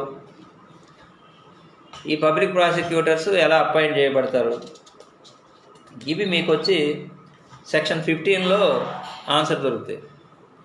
దీంట్లో ఎట్లయితే special court, exclusive special court ఉందో అట్లాగే PP, special PP, exclusive special PP ఎట్లా అపాయింట్ చేస్తారు అంటే ఇది కూడా 2 రకాలు. ఒకటి స్పెసిఫికేషను, రెండోది అపాయింట్మెంటు.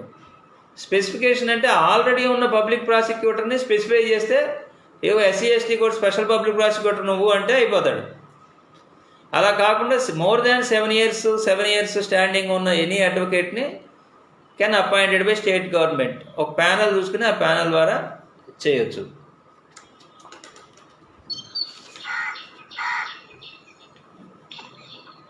ఇంకా పీపీలని మీరు సెక్షన్ రూల్, ఇది అప్లికేషన్ పీపీల దగ్గరకు వచ్చేప్పటికి రూల్ 4లో ఎప్పుడు పీపీలని రిమూవ్ చేయొచ్చు, డీనోటిఫై చేయొచ్చు, లేకపోతే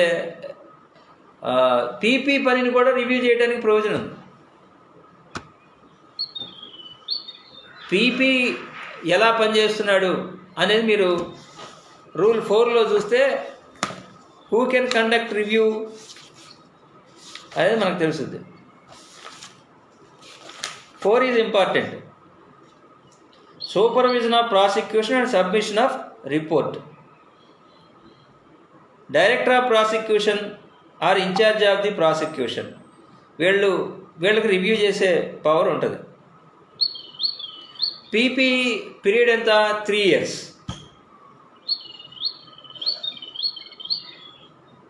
మీరు 3 చూస్తే 4 clause 3 తీస్తే రిమూవల్, డీనోటిఫై చేయొచ్చు. ఎప్పుడు డీనోటిఫై చేయొచ్చు?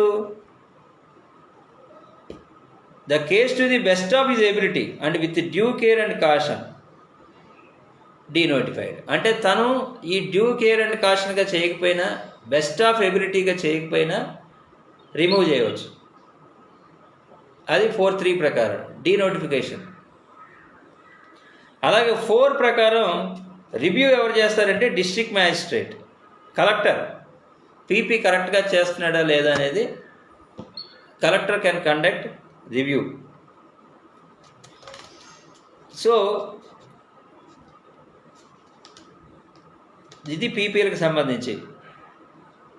అట్లాగే దీంట్లో ప్రత్యేకమైన ఒక స్పెషల్ పాయింట్ ఏంటంటే victim can seek appointment of A particular person as a PP, special PP 4 clause 5. అంటే బాధితుడే నాకు ఫలానా వ్యక్తి ఒక సీనియర్ అడ్వకేట్ ఉన్నాడు, అతన్ని మీరు ఈ కేసుకి పీపీగా పెట్టండి అని చెప్పి ఒక అప్లికేషన్ పెట్టుకునే అవకాశం ఉన్నది. అది దీని యొక్క ప్రత్యేకమైనటువంటి ఈ యాక్ట్ యొక్క ప్రత్యేకత. మీరు this provision cannot be seen in any other act. ఈ యాక్ట్లో మనం చూడొచ్చు, నాకు ఫలానా ఎక్స్ వై జెడ్ ఆయనే పీపీగా కావాలి అని, స్పెషల్ పీపీ అంటారు. మన ఆంధ్రప్రదేశ్లో వాకపల్లి ట్రైబల్కి సంబంధించిన దాంట్లో ఒక స్పెషల్ పీపీని ఇట్లా పెట్టడం జరిగింది. Number of cases when provision is there it can be utilised by anybody. So at the choice of victim also PP can be appointed అనేది ఈ ప్రొవిజన్ యొక్క స్పెషాలిటీ. ఇది దీనికి సంబంధించినటువంటి ఇంపార్టెంట్ ఆస్పెక్ట్. ఇకపోతే ట్రయల్స్లో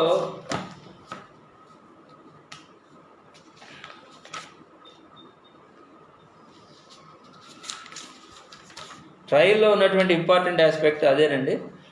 ఇంకా మనకు వస్తే ప్రివెంటివ్ మెజర్స్. ఇక్కడ మీకు ప్రివెంటివ్ మెజర్స్ అనేది ఉంటుంది. అయితే జ్యుడిషియల్ ఆస్పెక్ట్కి సంబంధించి ఇంపార్టెంట్ ఏంటంటే trial, investigation, anticipatory provision, atrocities speciality, section 4 ఇవి ఎక్కువగా ఏడీజే కానీ ఇంకెనీ అదర్ జ్యుడిషియల్ పీపీలకు కానీ వాటికి కానీ ఉపయోగపడతాయి. ఈ యాక్ట్లో మిగతా ఉన్నవి ఏంటంటే ప్రివెంటివ్ మెజర్స్. జనరల్గా ప్రివెంటివ్ మెజర్స్ ఉన్నాయేంటి, అట్లాగే ఇంప్లిమెంటేషన్ ఆఫ్ ది యాక్ట్, ఈ యాక్ట్ ఎలా ఇంప్లిమెంటేషన్ చేయించుకోవాలి అనేది. ఈ రెండు కాకుండా జ్యుడిషియల్కి ఉపయోగపడే ఇంకొక ఇంపార్టెంట్ ఆస్పెక్ట్ ఏంటంటే rights of victims and witnesses. It is also very important. దీనికోసం స్పెషల్గా ఒక చాప్టర్ని పెట్టారు దీంట్లో, 4A, chapter 4A, section 15. The rights and protections have been enumerated in this section. చాలా number of what you called protections అవి ఇవ్వడం జరిగింది. మీరు వస్తే ఇవాళ రీసెంట్ సుప్రీంకోర్టు జడ్జిమెంట్ 2022లో రీసెంట్ సుప్రీంకోర్టు జడ్జిమెంట్ ఏంటంటే రిగార్డింగ్ విక్టిమ్ సెంట్రల్ జడ్జిమెంట్. అది జగ్జీత్ సింగ్ వర్సెస్ ఆశీష్ మిశ్రా. ఇది 2022లో వచ్చింది. Victim of crime ought to be heard at all stages of trial. దీని ఇంపార్టెంట్ ఏంటంటే at all stages of trial. ఎక్యూజ్డ్కి బెయిల్ ఇవ్వాలా లేదా అనేది డిసైడ్ చేసే ముందు విక్టిమ్ ఆర్గ్యుమెంట్ వినాలి. ఇన్వెస్టిగేషన్ సరిగ్గా పోతుందా లేదా అని చెప్తే అనుకున్నట్లో ఇన్వెస్టిగేషన్ ఆఫీసర్ మీద కంప్లైంట్ ఎస్పీకి ఇస్తే విక్టిమ్ చెప్పేది ఎస్పీ హ్యాస్ టు హియర్, అంటే హీరింగ్ వినాలి ఆల్ స్టేజెస్లో. నార్మల్గా మీరు విక్టిమ్ సిఆర్పిసి చూస్తే రిజిస్టరింగ్ ఆఫ్ అఫెన్స్ రిజిస్టర్ చేసిన తర్వాత నుంచే విక్టిమ్ వస్తుంది. కానీ ఇక్కడ రిజిస్ట్రేషన్ కూడా కాదండి. మీరు చూడండి సెక్షన్ WA 2WA ఏం చెప్తుంది? విక్టిమ్ అంటే a person who has suffered any loss, injury caused by reason of the act or commission for which accused person has been charged and the expression charged అంటే ఇక్కడ accused person charge చేసిబడిన తర్వాత victim అనేవాడు వస్తాడండి. కానీ వేరాస్ ఈ జడ్జిమెంట్లో ఏం చెప్తారంటే అలాంటిది ఏం లేదు. వన్స్ వాడికి రిజిస్టర్ అయితే FIR, ఇన్వెస్టిగేషన్ స్టేజ్ నుంచి కూడా విక్టిమ్ హ్యాస్ రైట్ అనేది వస్తుందండి. ఒక్క నిమిషం. హలో, నమస్కారం. ఎవరు? ఒల్లూరా? నేను మళ్ళీ మాట్లాడతానండి. నేను జూమ్ మీటింగ్లో ఉన్నాను.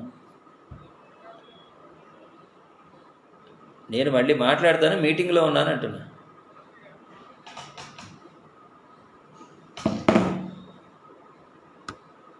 సో ఇన్వెస్టిగేషన్ స్టేజ్లో వస్తుంది ఒకటి. రెండవది అప్పీల్ స్టేజ్లో కూడా ఈ రైట్ ఉంటుంది. ఇట్లా కొన్ని రైట్స్ ఇందులో ఇవ్వటం జరిగింది ఈ జగ్జీత్ సింగ్ అనే కేసులో. ఇప్పుడు ఎందుకు మనం చెప్పుకున్నాం అంటే ఈ 15లో చాలా రైట్స్ ఇచ్చారు. సెక్షన్ 15Aలో ఏమేమి ఇచ్చారో చూడండి. ఒకటి,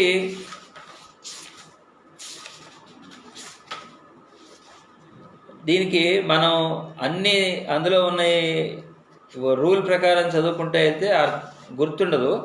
దానికోసం నేనేం చేశానంటే దానికి హెడ్డింగ్ ఒకటి పెట్టాం. సపోజ్ 15(1) ఉందనుకోండి. 15A1 అంటే ఏ అంటే 15Aలో 1. అది వచ్చి మీకు ఏం చెప్పుద్ది? ప్రొటెక్షన్. అంటే ఎక్యూజ్డ్ నుంచి మీకు ఏదైనా intimidation, coercion, inducement or violence or threats of violence ఇలాంటి కనుక ఉంటే విక్టిమ్కి కానీ విట్నెస్లు కానీ ప్రొటెక్షన్ ఇవ్వాలి అని చెప్తుంది. So A1 relate to protection. Next A2 వచ్చి అసలు ఇది ఎంత గొప్ప యాక్ట్ అంటే అఫ్కోర్స్ ఇది అన్నిటికీ రావాలి, వాళ్ళకనే కాదు.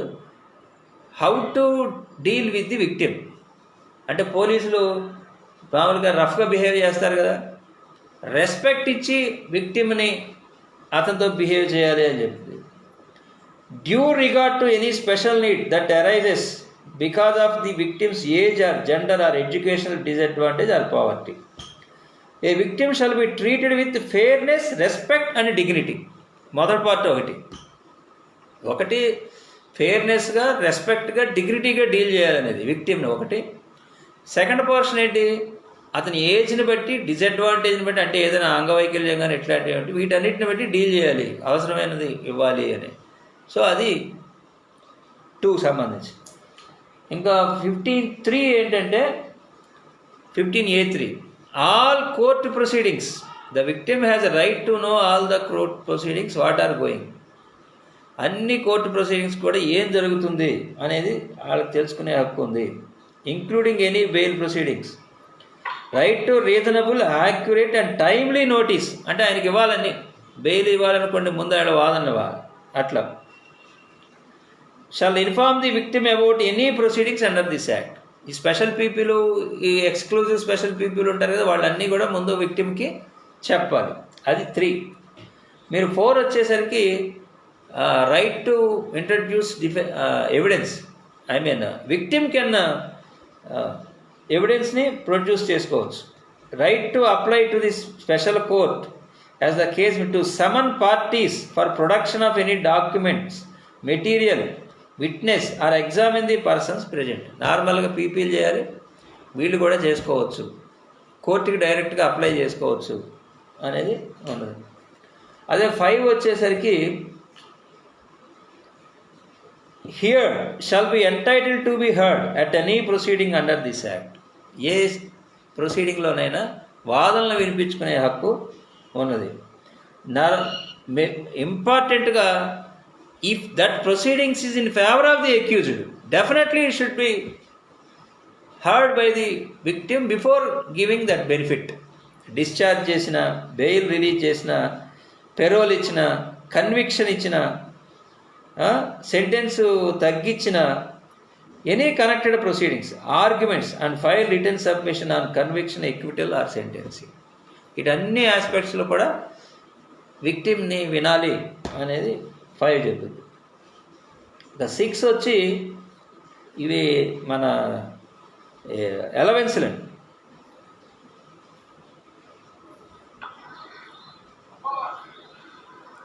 ప్రొటెక్షన్ ఇవ్వాలి, ట్రావెలింగ్ మెయింటెనెన్స్ ఎక్స్పెండిచర్ ఇవ్వాలి, social economic rehabilitation during investigation, enquiry and trial. Enquiry ట్రయల్లో కూడా సోషల్ ఎకనామిక్ రీహాబిలిటేషన్ ఉండాలి. రీహాబిలిటేషన్ అంటే ఒకవేళ ఒక చోట ఏదైనా జరిగితే, సపోజ్ హీ లాస్ సంథింగ్, అప్పుడు ఎలా బతుకుతాడు? బతకడానికి కుదరదు కాబట్టి వేరే చోటకి తీసుకొచ్చి ఆయనకి ఏదో ఒక రీహాబిలిటేషన్ ప్రొవైడ్ చేయాలి. అంటే ఈ శిక్ష తేలి, ట్రయల్ తేలి, అది కన్విక్షన్ పడినప్పుడే ఇవ్వాలని కాదు, ఈవెన్ డ్యూరింగ్ ది స్టేజెస్ కూడా ఇవ్వాలి అని చెప్పేది ఇది చెప్తుంది. రీలొకేషన్, అవసరమైతే వేరే చోటకి తరలించాలి. This is regarding 6. ఇంకా 7కి వచ్చేసరికి కోర్టుకి రక్షణ సమాచారం ఇవ్వాలి. అంటే state government has to give information, protection information. అంటే ఈ విక్టిమ్కి కానీ, ఈ విట్నెస్కి కానీ ఈ ప్రొటెక్షన్ ఇచ్చాము మేము అని కోర్టుకి ఇన్ఫర్మేషన్ ఇవ్వాలి. అంటే court can has to enquire whether you are giving protection to the victim or witness. అది important aspect.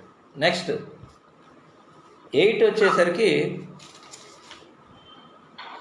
Secrets, maintain privacy. అంటే మన విక్టిమ్ కానీ, డిపెండెంట్ కానీ, ఇన్ఫర్మాంట్, విట్నెస్ వీళ్ళకి సంబంధించినటువంటి విషయాలని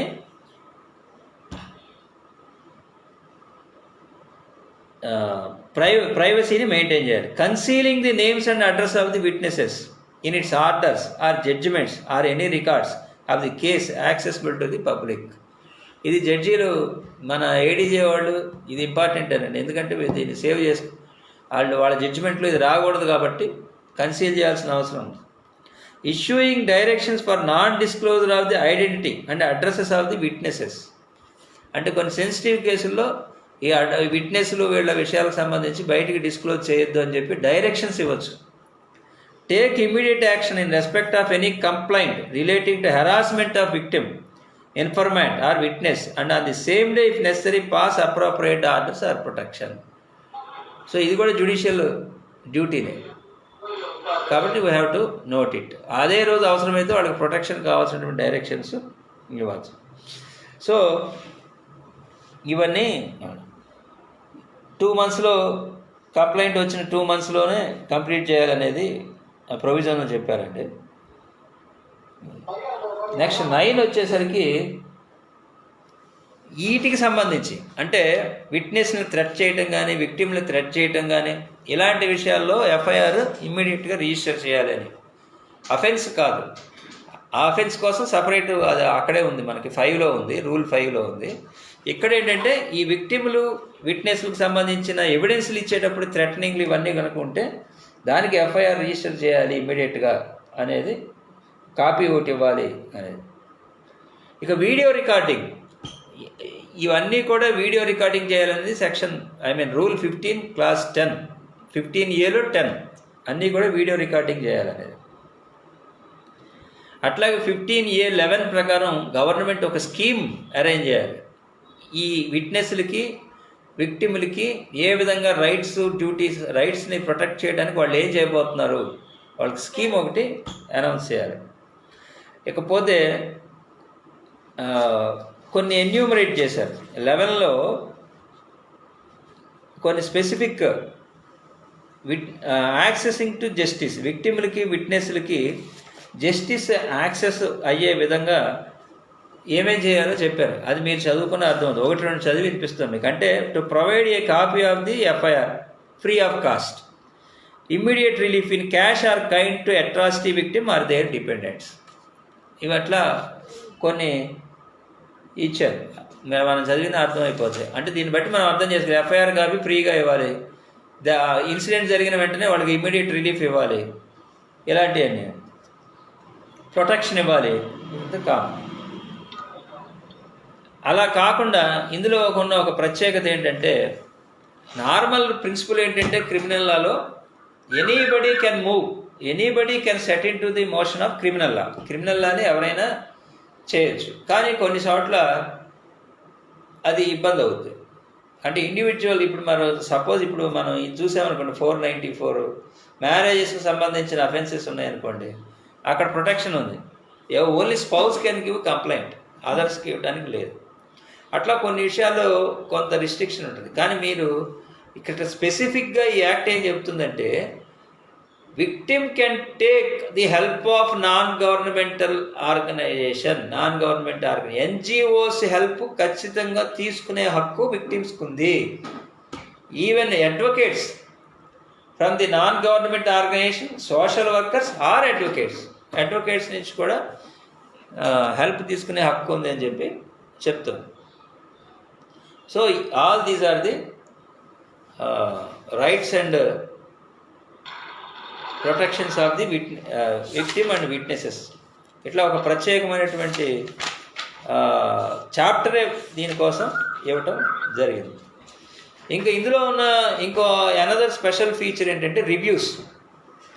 ఇంప్లిమెంటేషన్ ఆఫ్ ది యాక్ట్ కోసం రివ్యూస్ ఉన్నాయండి. ఈ రివ్యూస్ 3 రకాలు ఉంటాయి. 6 months రివ్యూ ఉంది, 1 month రివ్యూ ఉంది, 3 months రివ్యూ ఉంది. మనం రూలు సెక్షన్ చదివితే అర్థం కాదు. ఇప్పుడు మీరు రివ్యూస్ అనే హెడ్డింగ్ ఒకటి పెట్టుకుని దాంట్లో ఎక్కడెక్కడ ఉందని చూస్తే మీకు కనపడుతుంది. ఉదాహరణకి మీకు రివ్యూస్ వచ్చి 6 months రివ్యూ, రూల్ 4 క్లాస్ 2,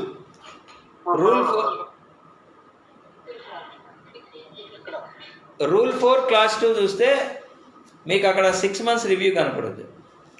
అట్లాగే 14 క్లాస్ 2, రూల్ 14 క్లాస్ 2 చూస్తే స్టేట్ గవర్నమెంట్, ఇక్కడ రూల్ 4.2 ఏమో పీపీఎల్కి సంబంధించింది, పోలీస్ ఆఫీసర్స్కి సంబంధించింది, ఇన్వెస్టిగేషన్కి సంబంధించింది. 14 క్లాస్ 2లో స్టేట్ గవర్నమెంట్ కండక్ట్ చేయాలి, జనవరి జూన్, అంటే 6 monthsకి ఒకసారి చేయాలి. అట్లాగే రూల్ 16లో కూడా మీకు రివ్యూ ఉంటుంది, అది 6 months చేయాల్సిన రివ్యూస్. అంటే ఎట్లా అమలు జరుగుతోంది ఏంటనేది. అదే మీకు మంత్లీ రివ్యూ వచ్చేసరికి రూల్ 4 క్లాస్ 4లో ఉంటుంది. అలాగే రూల్ 8లో for every month 20th day ప్రతి నెల 20వ తారీఖు రిపోర్ట్ సబ్మిట్ చేయాలని ఉంటుంది. అంటే దాని అర్థం ఏంటి? ప్రతి నెల 20వ తారీఖు సబ్మిట్ చేయాలంటే monthly review. So monthly reviews are there, 6 months reviews are there, 3 months reviews. Rule 9 వచ్చేసరికి నోడల్ ఆఫీసరు ఉంటాడు. ఈ నోడల్ ఇప్పుడు మీకు రూల్ 8, రూల్ 9 ఒకటి చెప్పలే నేను. రూల్ 8లో SC/ST ప్రొటెక్షన్ వింగ్ అని ఒకటి ఉంటుంది. డీజీపీ ఆఫీసులో ఒక స్పెషల్ డిఐజీ ర్యాంక్ ఆఫీసర్ ఉంటాడు దీనికి. ఆయన ఈ మొత్తం పోలీసుల మీద వాళ్ళు ఎలా చేస్తున్నారు ఏంటి, పోలీసుల పవర్ కరెక్ట్గా ఉందా, డ్యూటీ డిశ్చార్జ్ కరెక్ట్గా చేస్తున్నారా లేదా, ఈ ప్రొవిజన్స్ ఇంప్లిమెంట్ అవుతున్నాయా లేదా, ఇలాంటి వాటన్నిటి మీద ఆయన రివ్యూ చేస్తాడు. అది 8. 9 వచ్చేసరికి ఒక నోడల్ ఆఫీసర్ ఉంటాడు.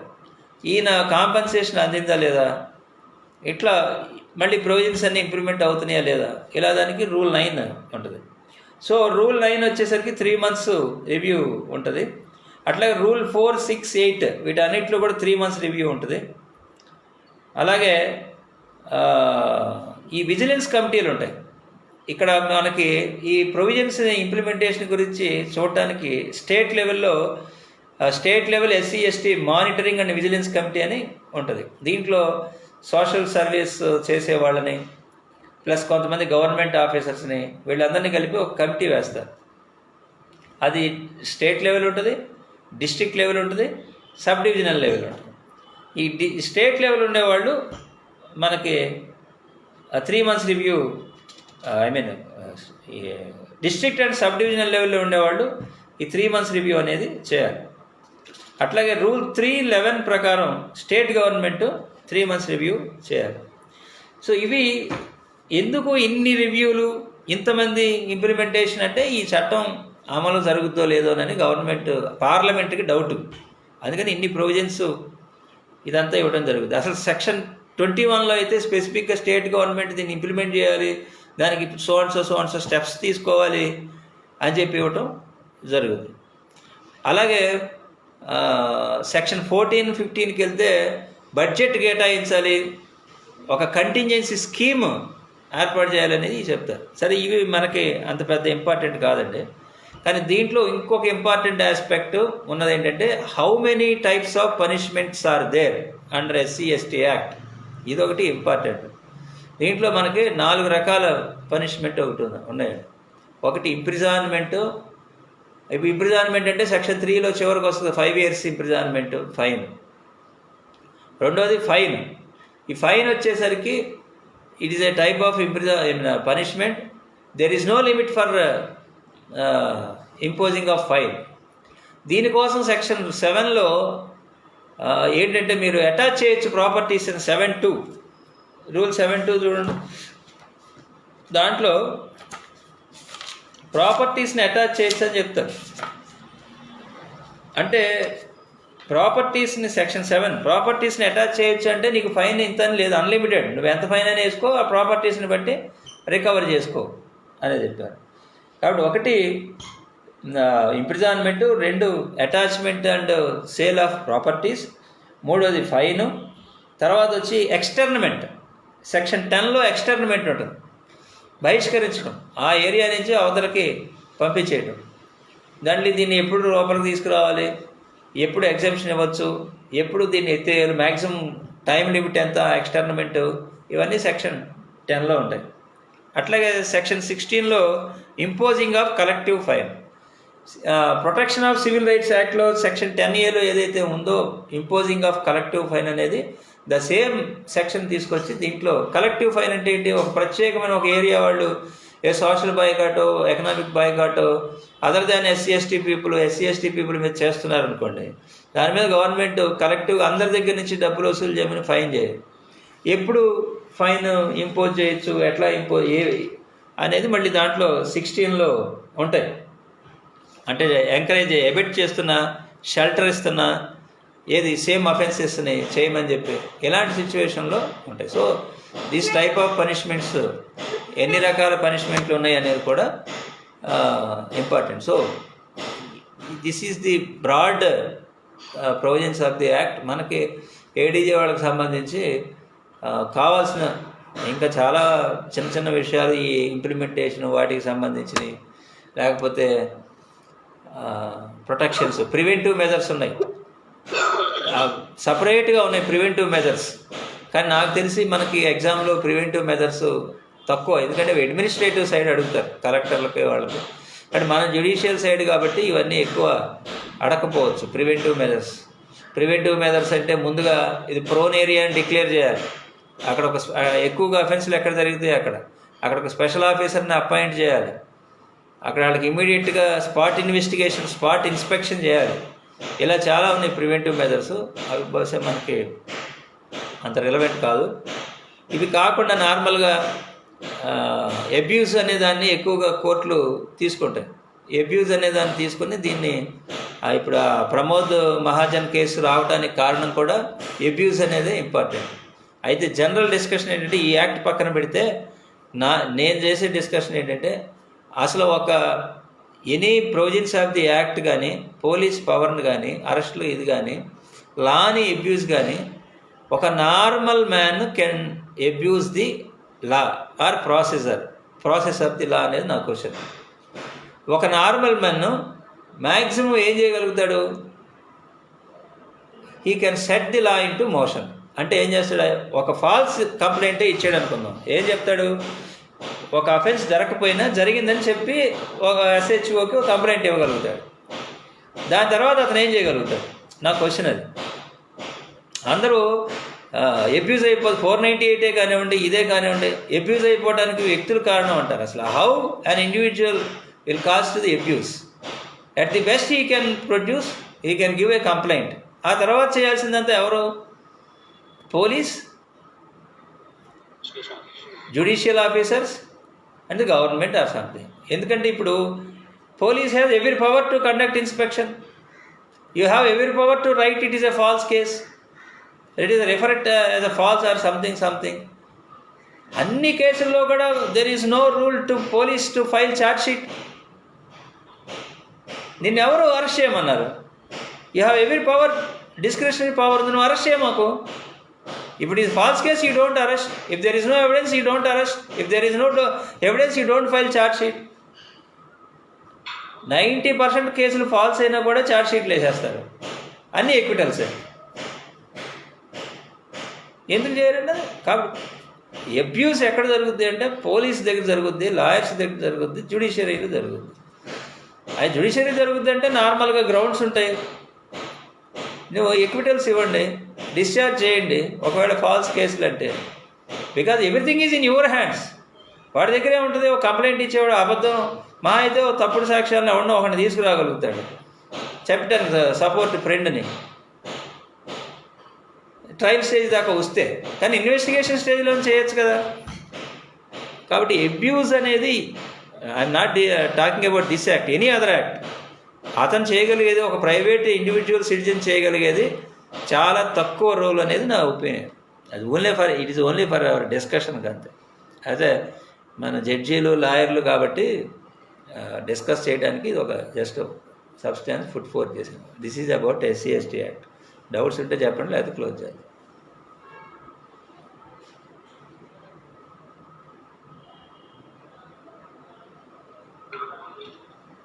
సుబ్రహ్మణ్యం గారు ఏడీజే వాళ్ళు, సీరియస్ ఏడీజే సార్. ఇందులో పనిష్మెంట్స్ అపార్ట్ ఫ్రమ్ SC/ST అంటే మనం సెక్షన్ 3లో క్లాస్ 2 సబ్సెక్షన్ 2లో పనిష్మెంట్స్ అపార్ట్ ఫ్రమ్ IPC కింద పనిష్మెంట్స్ ఉన్నాయి కదా సార్. స్పెషల్ కోర్టు ఇవ్వాలా, లేదంటే ఆర్డినరీగా ఏ కోర్టు ట్రై చేస్తుందో ఆ కోర్టే SC/ST కింద ఎక్స్టెన్షన్ ఇవ్వాలా?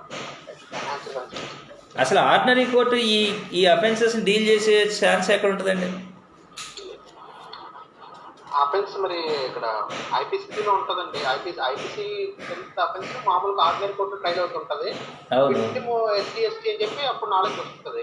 అయితే ఛార్జ్ ఫ్రేమ్ చేయలేదు. అప్పుడు ఇలాంటప్పుడు మళ్ళీ ఇది ఆ SC/ST కోర్టుకి వెళ్ళదు కదా, ఆర్డినరీ కోర్టులోనే ఉంటుంది.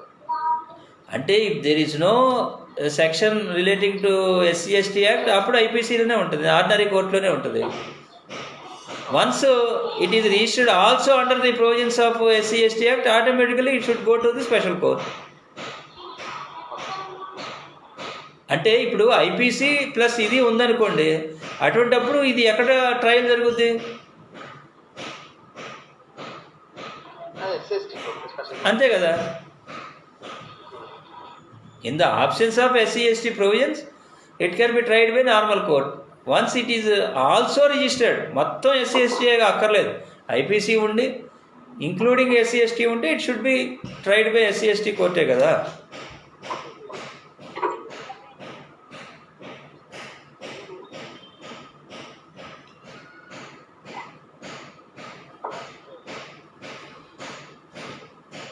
Any other questions or we will close?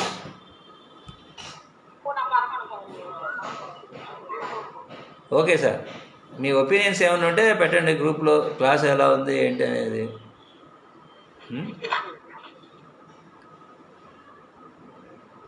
Shall we close? Subrahmanyam గారు రేపటి నుంచి ఐపీసీ క్లాస్ తీసుకుంటారు జేసీజేకి, అంతేగా sir? Yes sir, yes. 4 to 4. Yes sir, 4 to 6. 4 to 6.